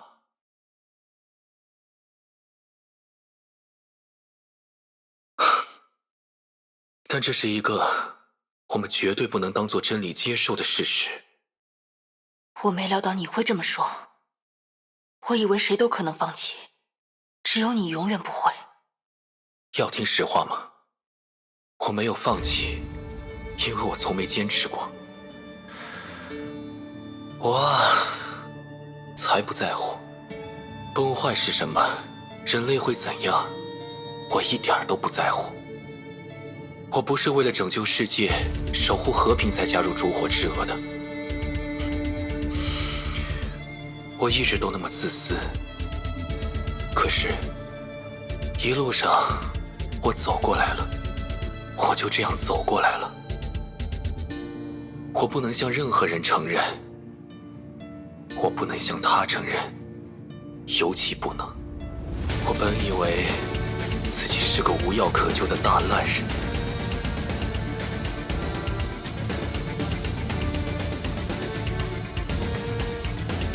我们都一样，凯文。没有谁是生来的英雄，我们只是一群走上这条路的普通人。我也会怀念家乡，我也会忆起以前的梦想，然后问自己，我在做什么？这不是我想要的。我总是跟随着别人，先是队长，然后是你。当然，博士总是走在最前面。我跟着你们的脚步，以为这就是我的路，但其实没有人强迫我，我在走的就是自己选择的道路。虽然不喜欢，但这就是我的选择。我随时可以停下，可以掉队，那都是可以的，凯文，并且没人有资格责怪你。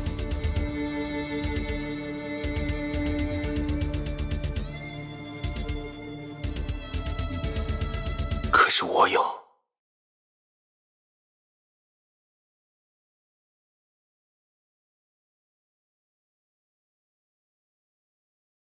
我没有放弃，花，我们不会放弃。我们不会放弃。人类一定会胜利的。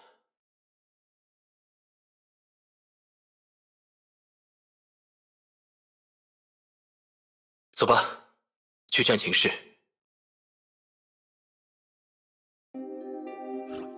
这就是上时代人类与崩坏的战争。出现了12个旅者，人类赢下了每一场战斗，却在最后输掉整个战场。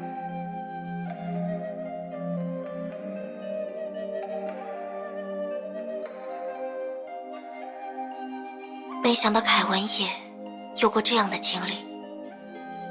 布朗尼亚知道这段往事，但不知道班长也在那里。之前班长为了保护我，独自迎战凯文。他们本来是战友，本应并肩作战，可是走上了不同的路。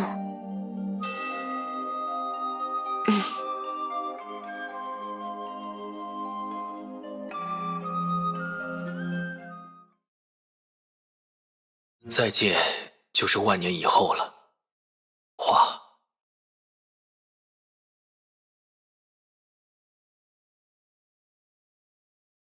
人类一定会战胜崩坏的。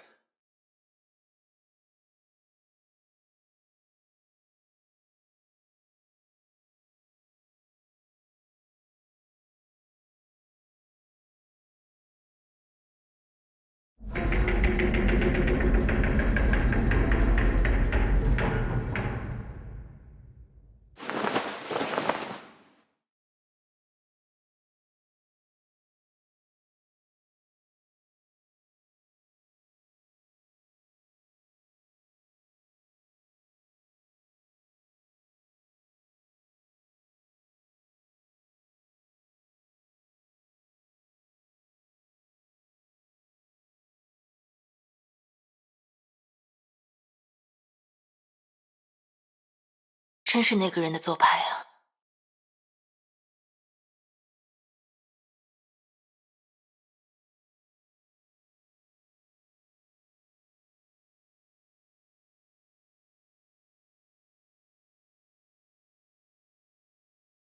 普罗米修斯，你在听吗？我在。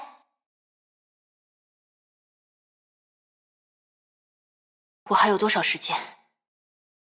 万物休眠将在1小时27分后启动。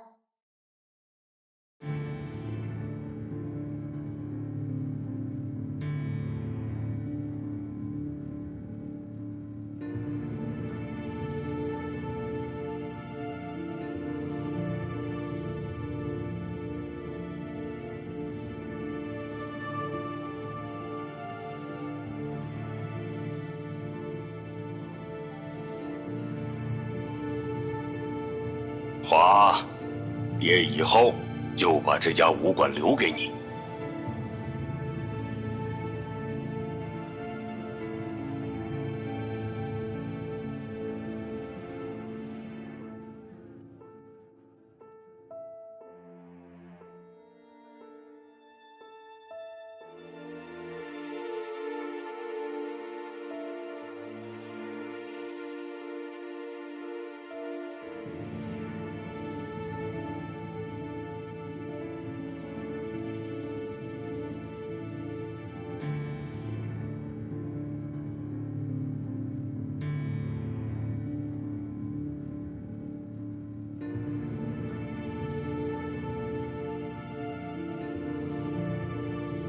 普罗米修斯，你在听吗？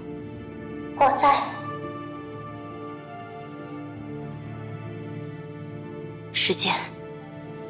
万物休眠将在1小时13分后启动。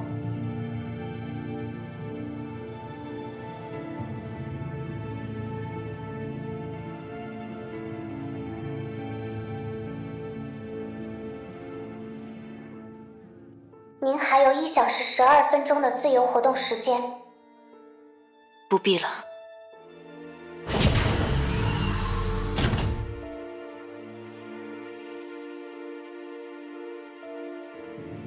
晚安，普罗米修斯。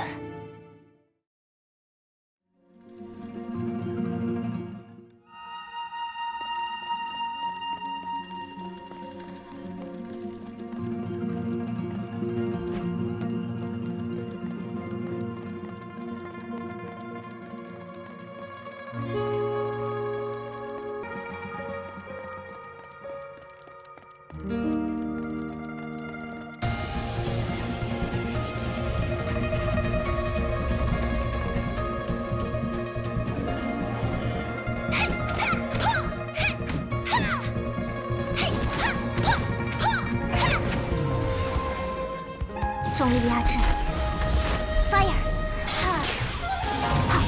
fire，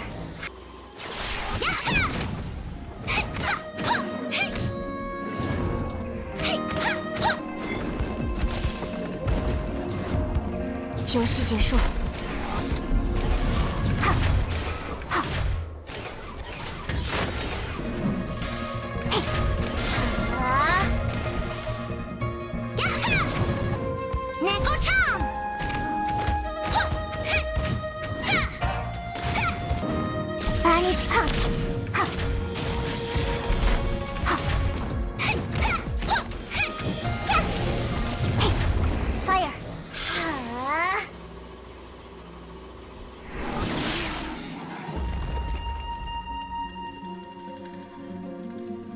这一片也有封印。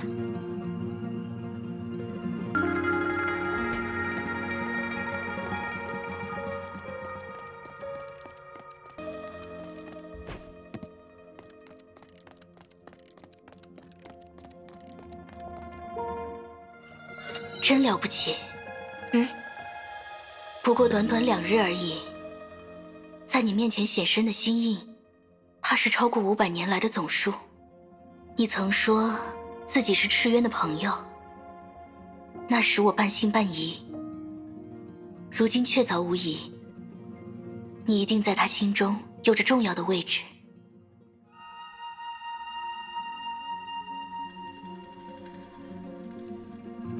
心，它是最诡谲难知的事物，人们知道它，运用它，试探它，掌握它，可又有谁真正了解它？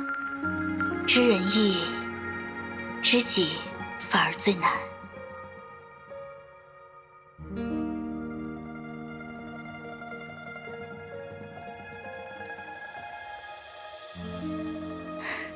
没事，只是胡言乱语而已。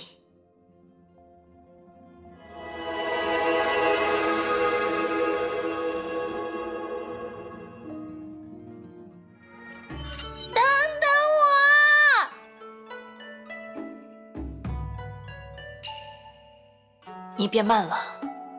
我都一把年纪，老了。哼，你也是几千岁的人了，别这么忙碌，劳逸结合，注意休息嘛。崩坏可不会休息。谁说不会？崩坏不也隔3差5才来一回？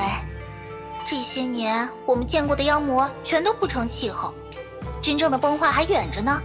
沾染崩坏的必须消灭，此事无关大小，除恶务尽。你就是太惯着人类了，这就应该是他们自己解决的问题嘛。到了。你又不理我。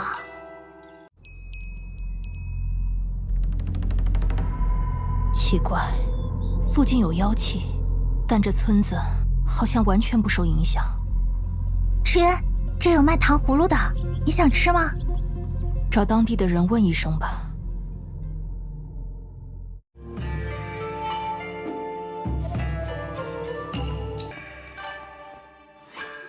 老丈，敢问此处可有妖物作祟？姑娘说笑了，本村素来安宁，几百年未曾有妖邪之事。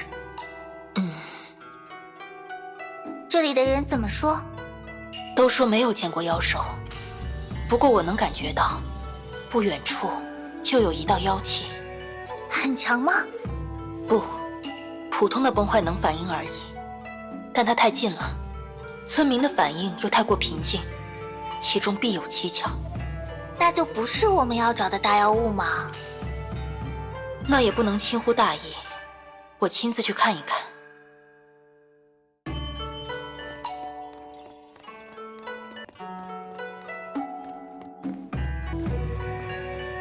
哇，这只死尸被链子锁住了，这很不对劲啊！赤渊，有人用链子将它锁在这里。水果和肉还是新鲜的，没动过。出发。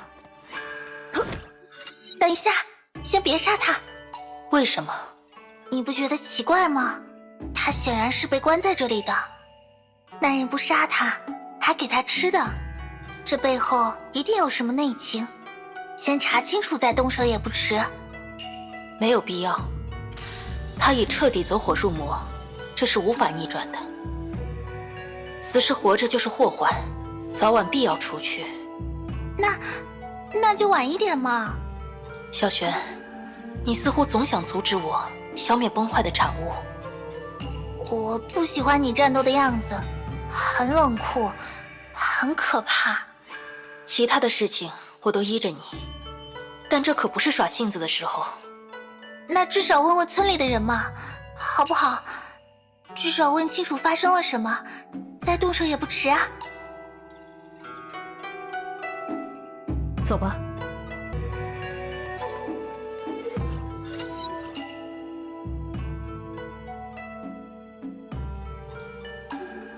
王家小石头看见二位往后山去了。哎呀，姑娘，瞧见后山那物事了？我们可没有杀他哦，还要问问各位是怎么回事呢。哎，说来话长，那妖物原是村中邻家的媳妇儿，也不知上个月中了什么邪术，忽然变了妖怪。哎，先打伤了自家汉子，又闯出去见人就砍，幸好青年壮丁都在，一起将他擒住，带去后山锁了起来，没再伤着旁人。她没做什么坏事，她丈夫和孩子也……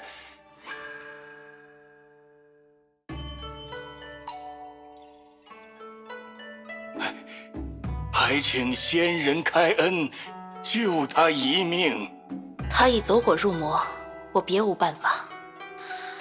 如今最仁慈的做法是让林氏入土为安。这……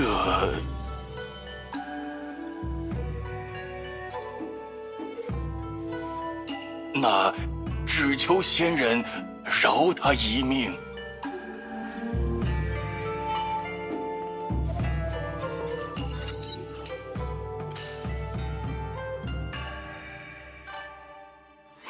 姑娘是来捉妖的吗？不，但既然见到了，总不能坐视不理。哎，林家媳妇儿到底是中了什么邪啊？这几天我替她照顾孩儿，会有事吗？请放心，据我看来，村中已无邪气，这孩子身上也很干净。好好，那就好。哎，孩子命苦啊，才这么小，爹惨了，娘也没了。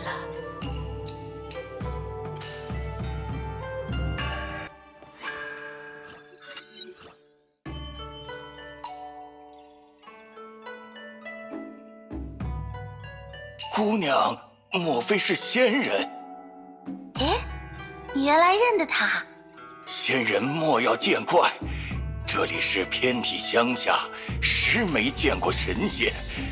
老朽的祖父曾见过仙人一面，方才见您风姿卓越，绝非凡人，故而斗胆一猜。老丈不必如此，有话直说便可。老小想请仙人超度林家媳妇。哎，你刚刚还让我们饶他一命。方才乡亲们俱在，多双耳朵听着，这事如何说得出口？林家汉子与他那幼子知晓了，定会记恨咱们。林氏已化为妖物，活着也是生不如死。我们这么锁着吊着，又能坚持几天？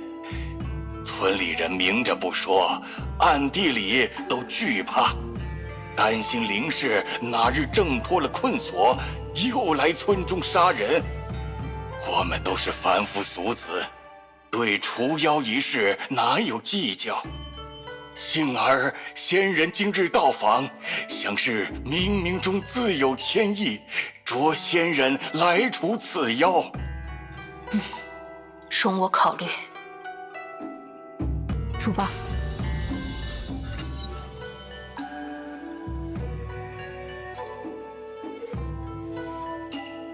我老婆能不能回来？很遗憾。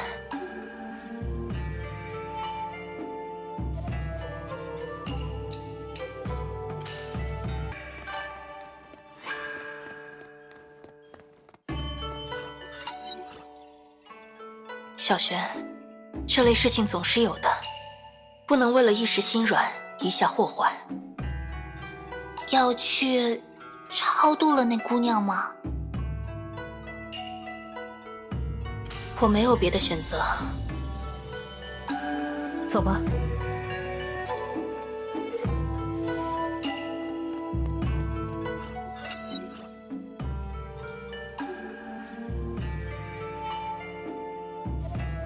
若是没有崩坏就好了，他为什么一直出现，一直害人呢？是啊。出发。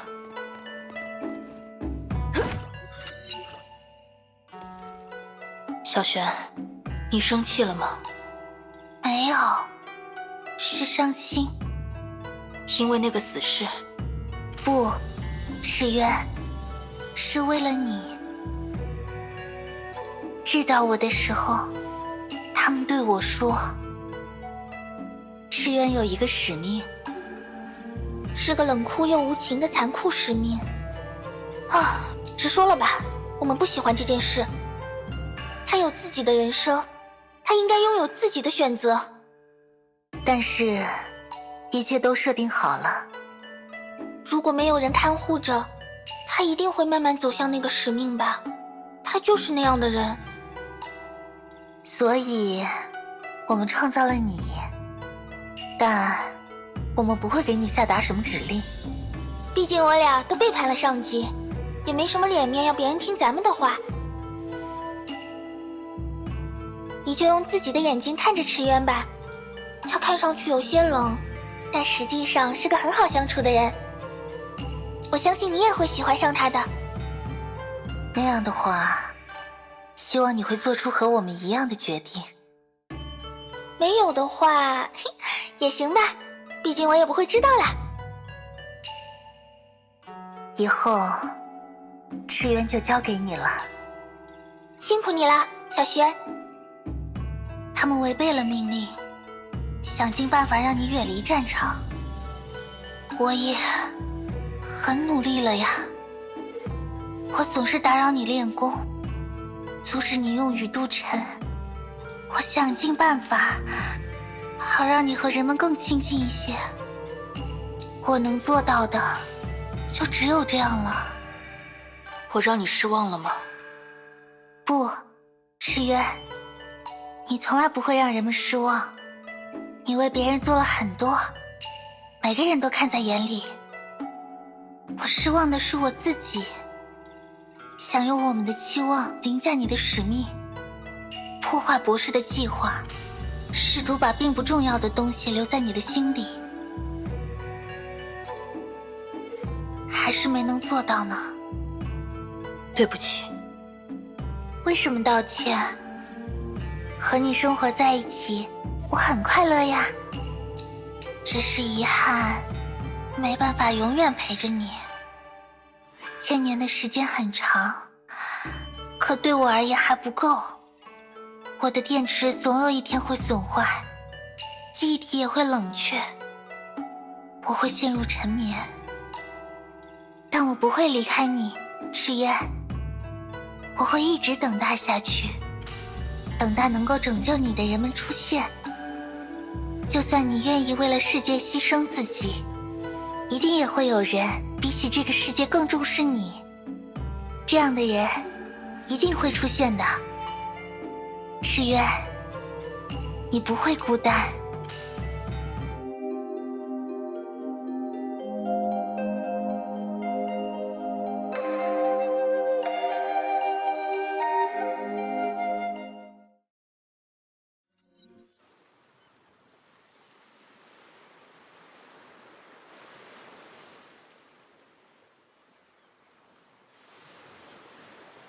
这是梦。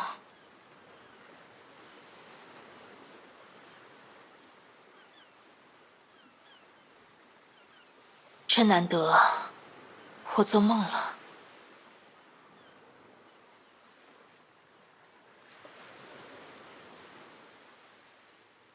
这个梦是为什么而产生的呢？嗨，哦，你们好久不见了，赤渊。有多久了呀？2600年。哇，好长啊！你一点都没变呢。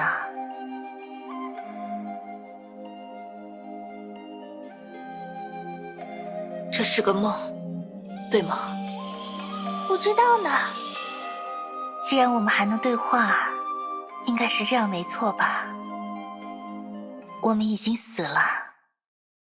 真的很对不起，丢下你一个人。不会。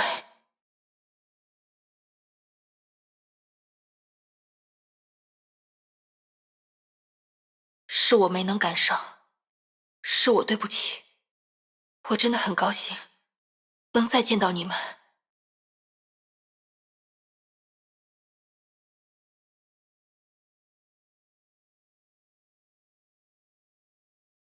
要见我们并不困难，我们一直都在你身边呀。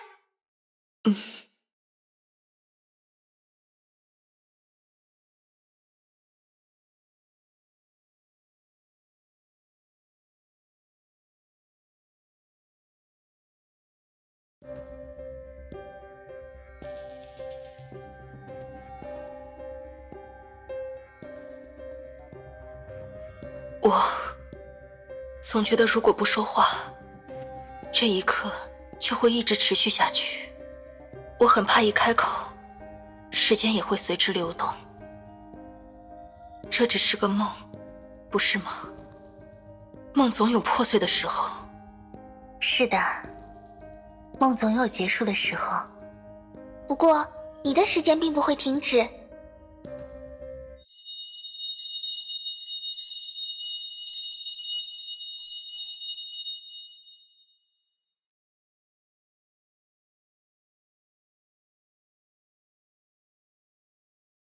以后再见吧，赤渊。以后再见，苍玄。再见，丹竹。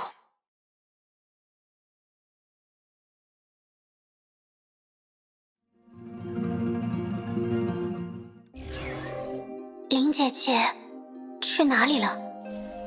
不清楚。这是她留给我们的吗？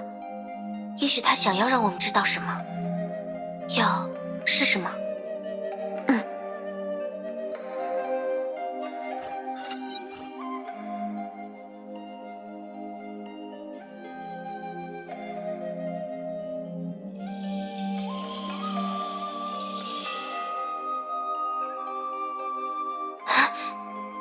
我们出现在回忆里了。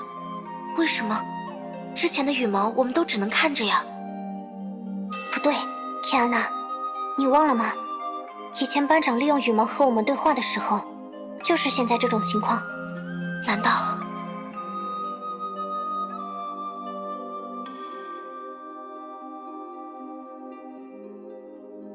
听不见我。先跟上去吧。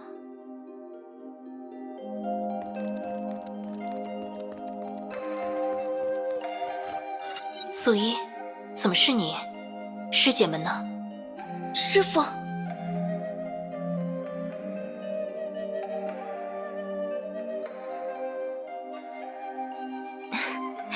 七师妹挂念您的紧。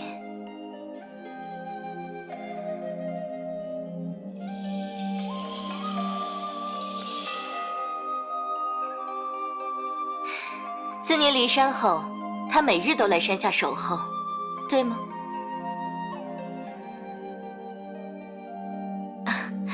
时候不早了，师父，先回观中去吧。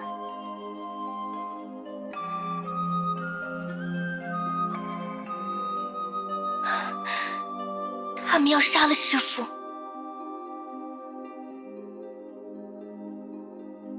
你们是来阻止的吗？你说什么？你能看见我们吗？唉。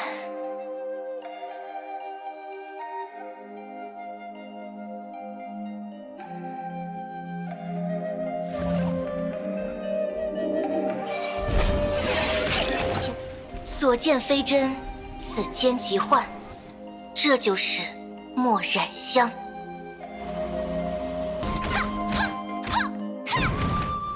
他为什么突然攻击我们？这段回忆透着古怪。刚刚他说，徒弟们要杀了师父。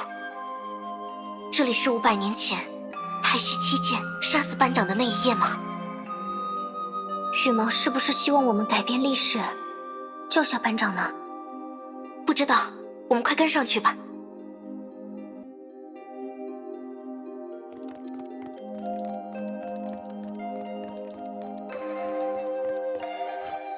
师父是最重要的存在，旁人的性命并不能与之相比。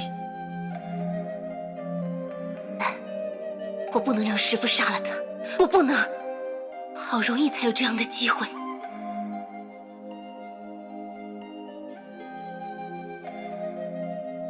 算了，惋惜。如果这是命数，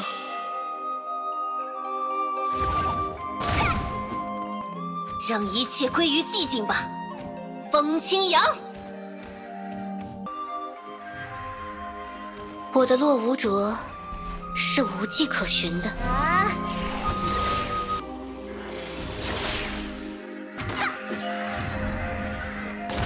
用吸锦术，发言。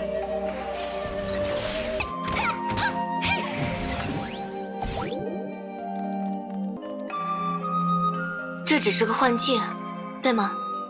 既然是假的，何必伪装成真呢？你们来了。对不住，必须在这里拦住你们不可。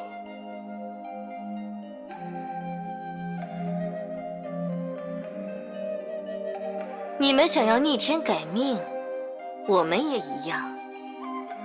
如果可能的话，我们也不希望有此一战。请赐教。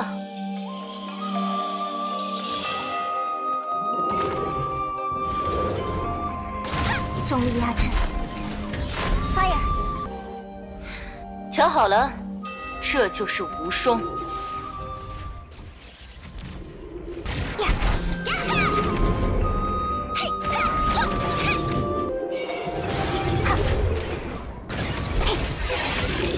Bunny punch。可别抢了本小姐的风头。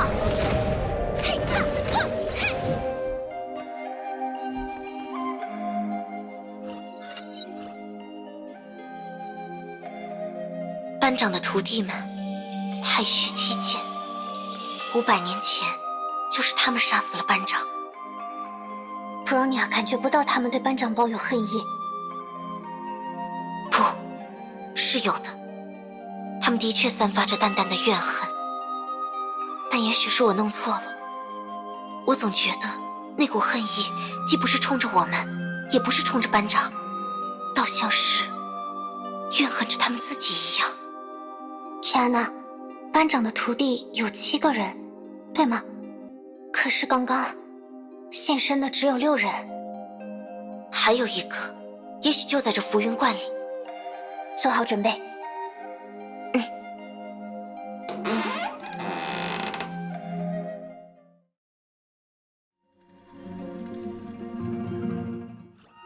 我们出来了。发生了什么？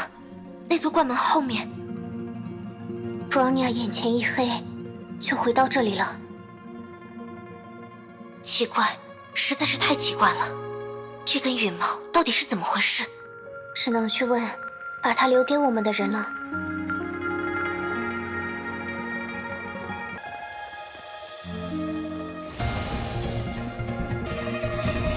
重力压制。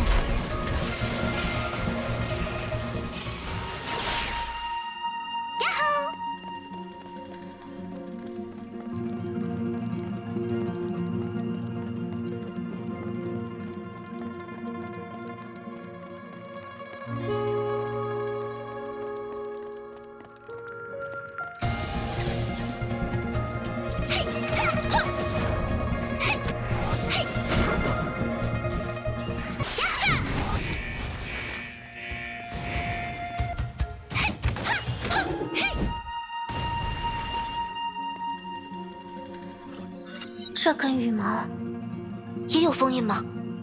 不，但感觉有点不同，和之前接触过的羽毛都不一样。要激活它吗？还是先试试吧。朝雨，为师要往南海一行，收拾行李，你也一同去。啊，好的，师父。南海又出妖兽了吗？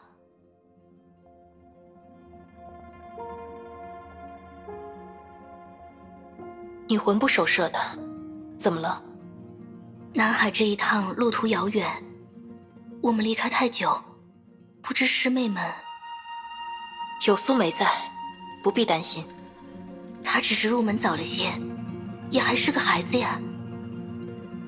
燕青还小，苏一的病也没好透，加上四妹她……你不想去吗？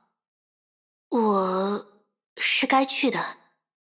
到了南海，我想去祭拜父母。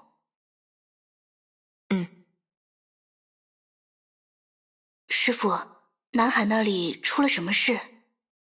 什么也没有。和你一样，我也要祭拜几位朋友。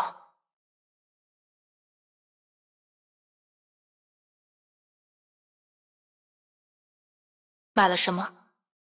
祭拜先人的贡品，给燕青的木头小人，几本书买给素衣的，将来教他认字，给婉如买的妆粉，给阿梅买的特产，还有这是给您的。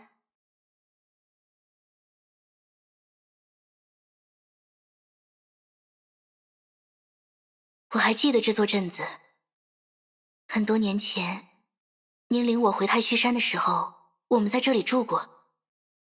是吗？我忘了。对不住，师父，只有这艘渔船愿意出海，委屈您在这里对付一晚了。不妨事。谢谢你。为什么？因为您愿意带我回谷冢祭拜父母。朝雨，我要去的也是那里。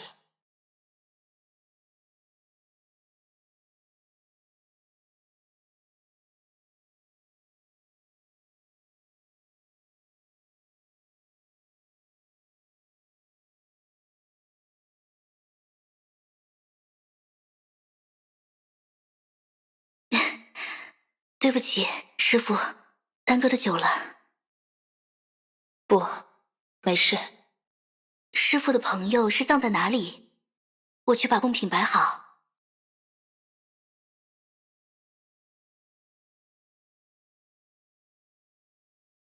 魂飞9天，破落9渊。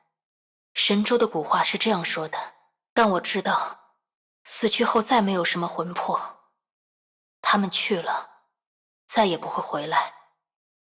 您的朋友也是九幽的族民吗？不，九幽希望蚩尤复生，而我的友人一心只想消灭邪兽。他们不是族民，而是对头。蚩尤是天地真气汇聚而生的妖兽，它诞生时，南海因之尽毁。他们等不及我回来，就在这里与蚩尤鏖战，死于斯地。20多年前，九幽人又想用邪术复活蚩尤，因此我来到这里阻止。朝雨，你的父母皆是因我而死，你恨我吗？他们都走火入魔了，不是吗？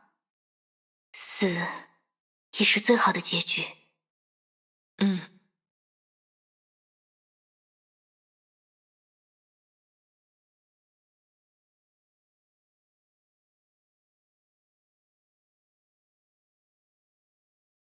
这样就好。走吧。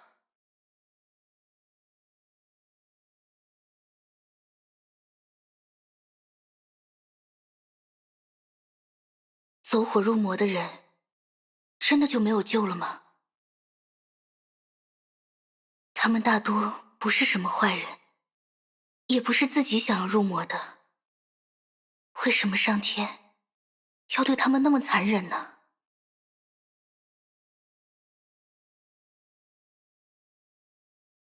四妹，宛如她什么也没有做错啊。如果她变成了妖魔，我们……朝雨，这件事，你我是无能为力的。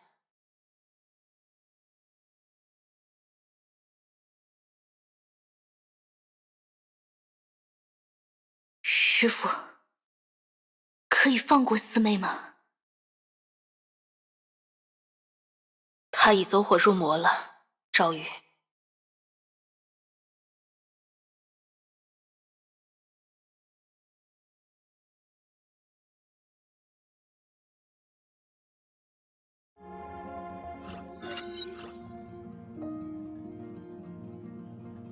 林朝雨居然是班长的徒弟，他就是第一个太虚七剑中唯一没有出现的那个。天哪，问题不在这里，问题是他为什么会出现在太虚山？为什么500年前的他会出现在现代的太虚山？我好像隐约明白这里发生什么了。打从我们来到这座山后，一切就变得很不对劲。这里和班长让我看过的样子不同，崩坏能的浓度也高得异常。那些羽毛，它们和班长的羽毛并不相同。还有林朝雨，生活在古代的他出现在太虚山，巧合的与我们相遇，又引导我们去寻找所谓的心印。上当了，这里并不是真正的太虚山，这里是哪儿？又是谁？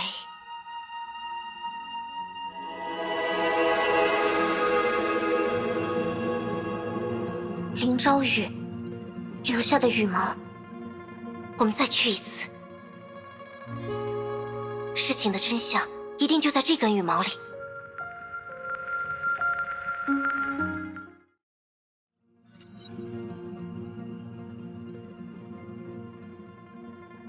它很特别，给他收拾一下，叫他剑心诀。这孩子还小吧？他会说话，也识字。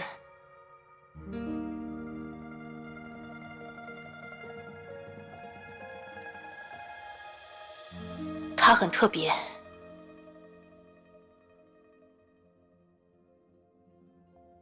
我已经给那孩子安顿好了，他倒是倔强得很。我拿糖果贿赂他，才让他乖乖地睡下。真人以后打算收养他吗？或许。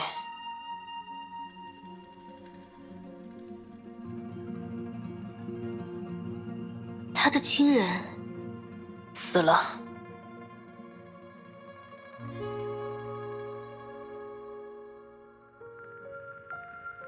那孩子学的速度好快呢，这才3个月，剑心隐约也有止水境界了。我说过，他很特别。想想我那时候花了快2年，好笨啊！你学得太晚了，我也没有好好教你。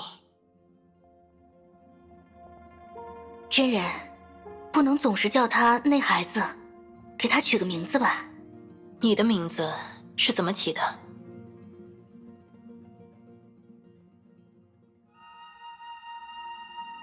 记得师爹请了个秀才，用《诗经》给我取的。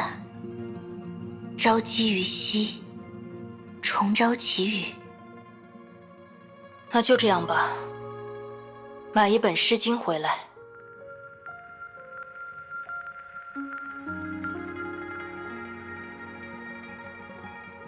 他跟你姓林，如何？啊，这我有姓的。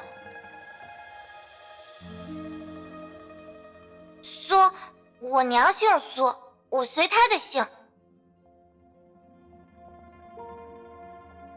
你叫什么？名字是我父亲取的，我已弃了。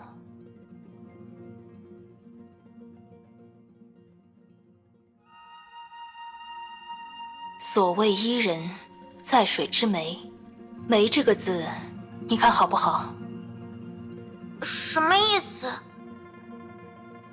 湄，就是水与岸交界的那一处。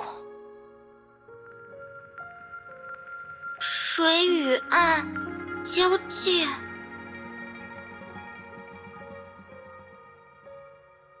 所以，我既非岸，亦非水。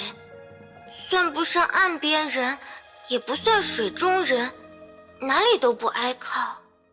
你不喜欢，那我再翻译一页。没关系，就叫这个吧。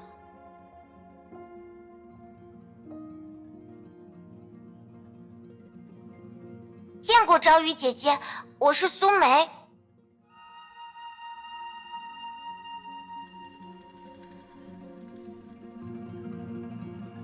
这，小苏，阿梅，你应该拜会真人。从今以后，他就是你的家长了。弑母之仇不可遗落，苏梅感念真人之恩，却绝不能认真人为家长。真人要赶我走便罢，若要留，苏梅为奴做仆，报答真人恩情。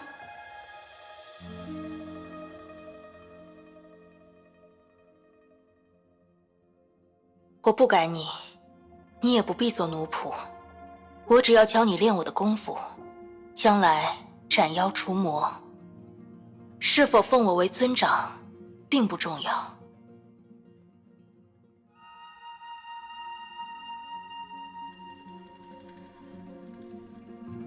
真人与我有仇，我不可认兄为母；真人与我有救命之恩，又有授业之实，不可不报。真人传我绝艺，不可使之无名。苏梅愿拜真人为师，从此侍奉左右。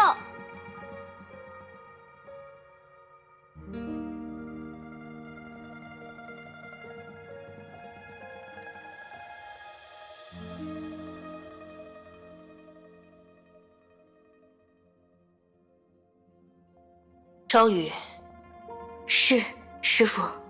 你也过来。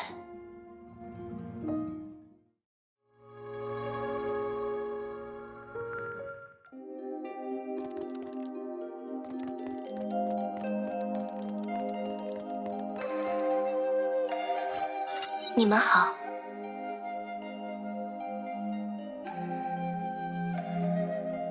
这只是一段记忆，真的吗？我已经死了，我已经死了呀！请问，你能告诉我们这是怎么回事吗？我已经死了呀！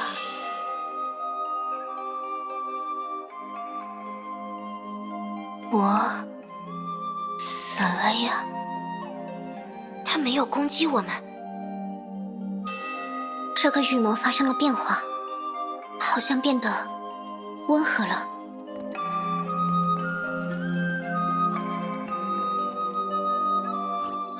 唉，要死的，最后还是死了。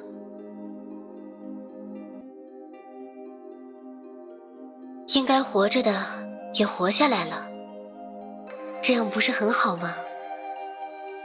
谢谢你。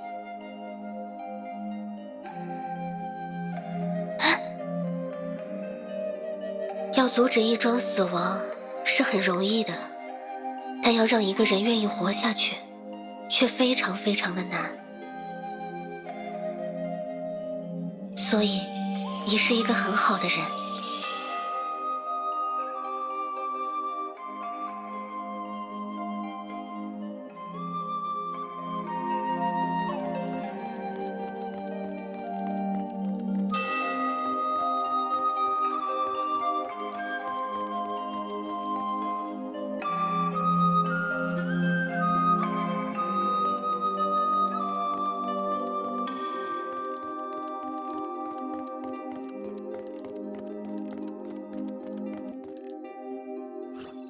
你们来了，走上这座山，在故事的终点，你会找到你想要的。他在那里等着你。林朝雨，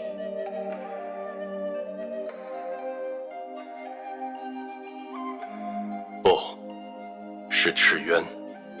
现在，师父也有关心和在乎的人了。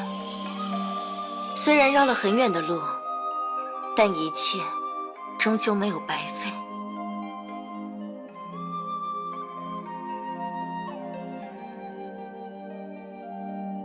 这样就好。他说，班长在山上等着我。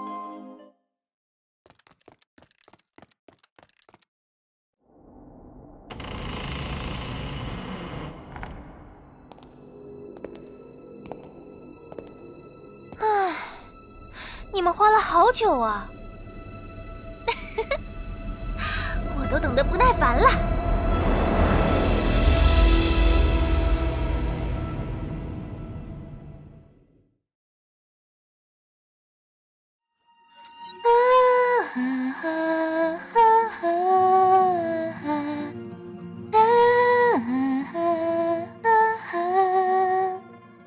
你在唱什么？啊，我也不知道，随便哼哼。要放假了。你要回家吗？肯定要的。我爸最近身体不大好，我回去也可以帮帮他的忙。哎，要是我爸妈同意，我可以去你家玩吗？你要来吗？挺想去的，我还没去过呢。你家武馆还开吗？能教我功夫吗？你说晚了，我爸上个月把武馆卖了。哦，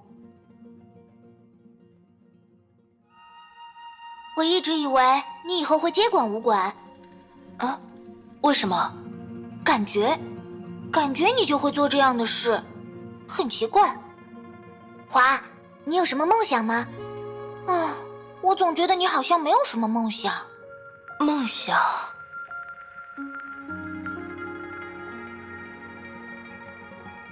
你看，所以我才觉得你会接你爸的班。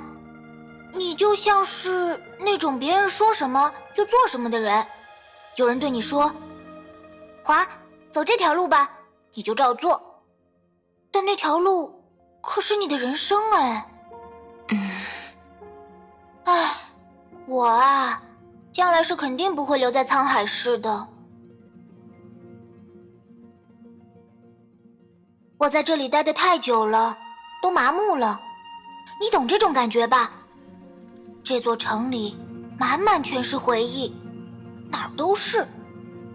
我走过一座桥，就想起以前和谁来过这桥。我路过那家商店，就记得在里面买过什么东西。唉，沧海市里全是我的回忆，满大街都是鱼钩，等着钓我，是不是很形象？回忆很多，不好吗？有的人觉得好吧，我反正不喜欢。总之，我肯定要离开沧海市。至于要干什么，我还没想好。最好能像我爸妈那样，去各个国家转悠，再学学萨克斯风，弹弹钢琴，跳跳芭蕾什么的。你跳芭蕾？还是算了，不跳了。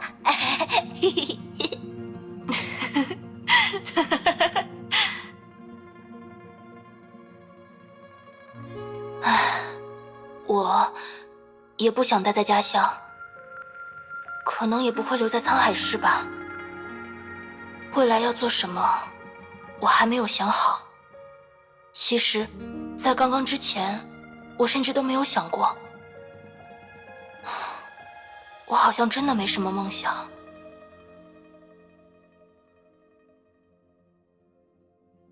哎呦，别被我绕进去了。梦想这玩意儿也不是必需品嘛，又不值钱。有就好好利用，没有嘛，早晚会有的。咱们还年轻呢。不过对我来说，不管去了哪里，回忆都是非常重要、非常重要的东西。我想要永远记住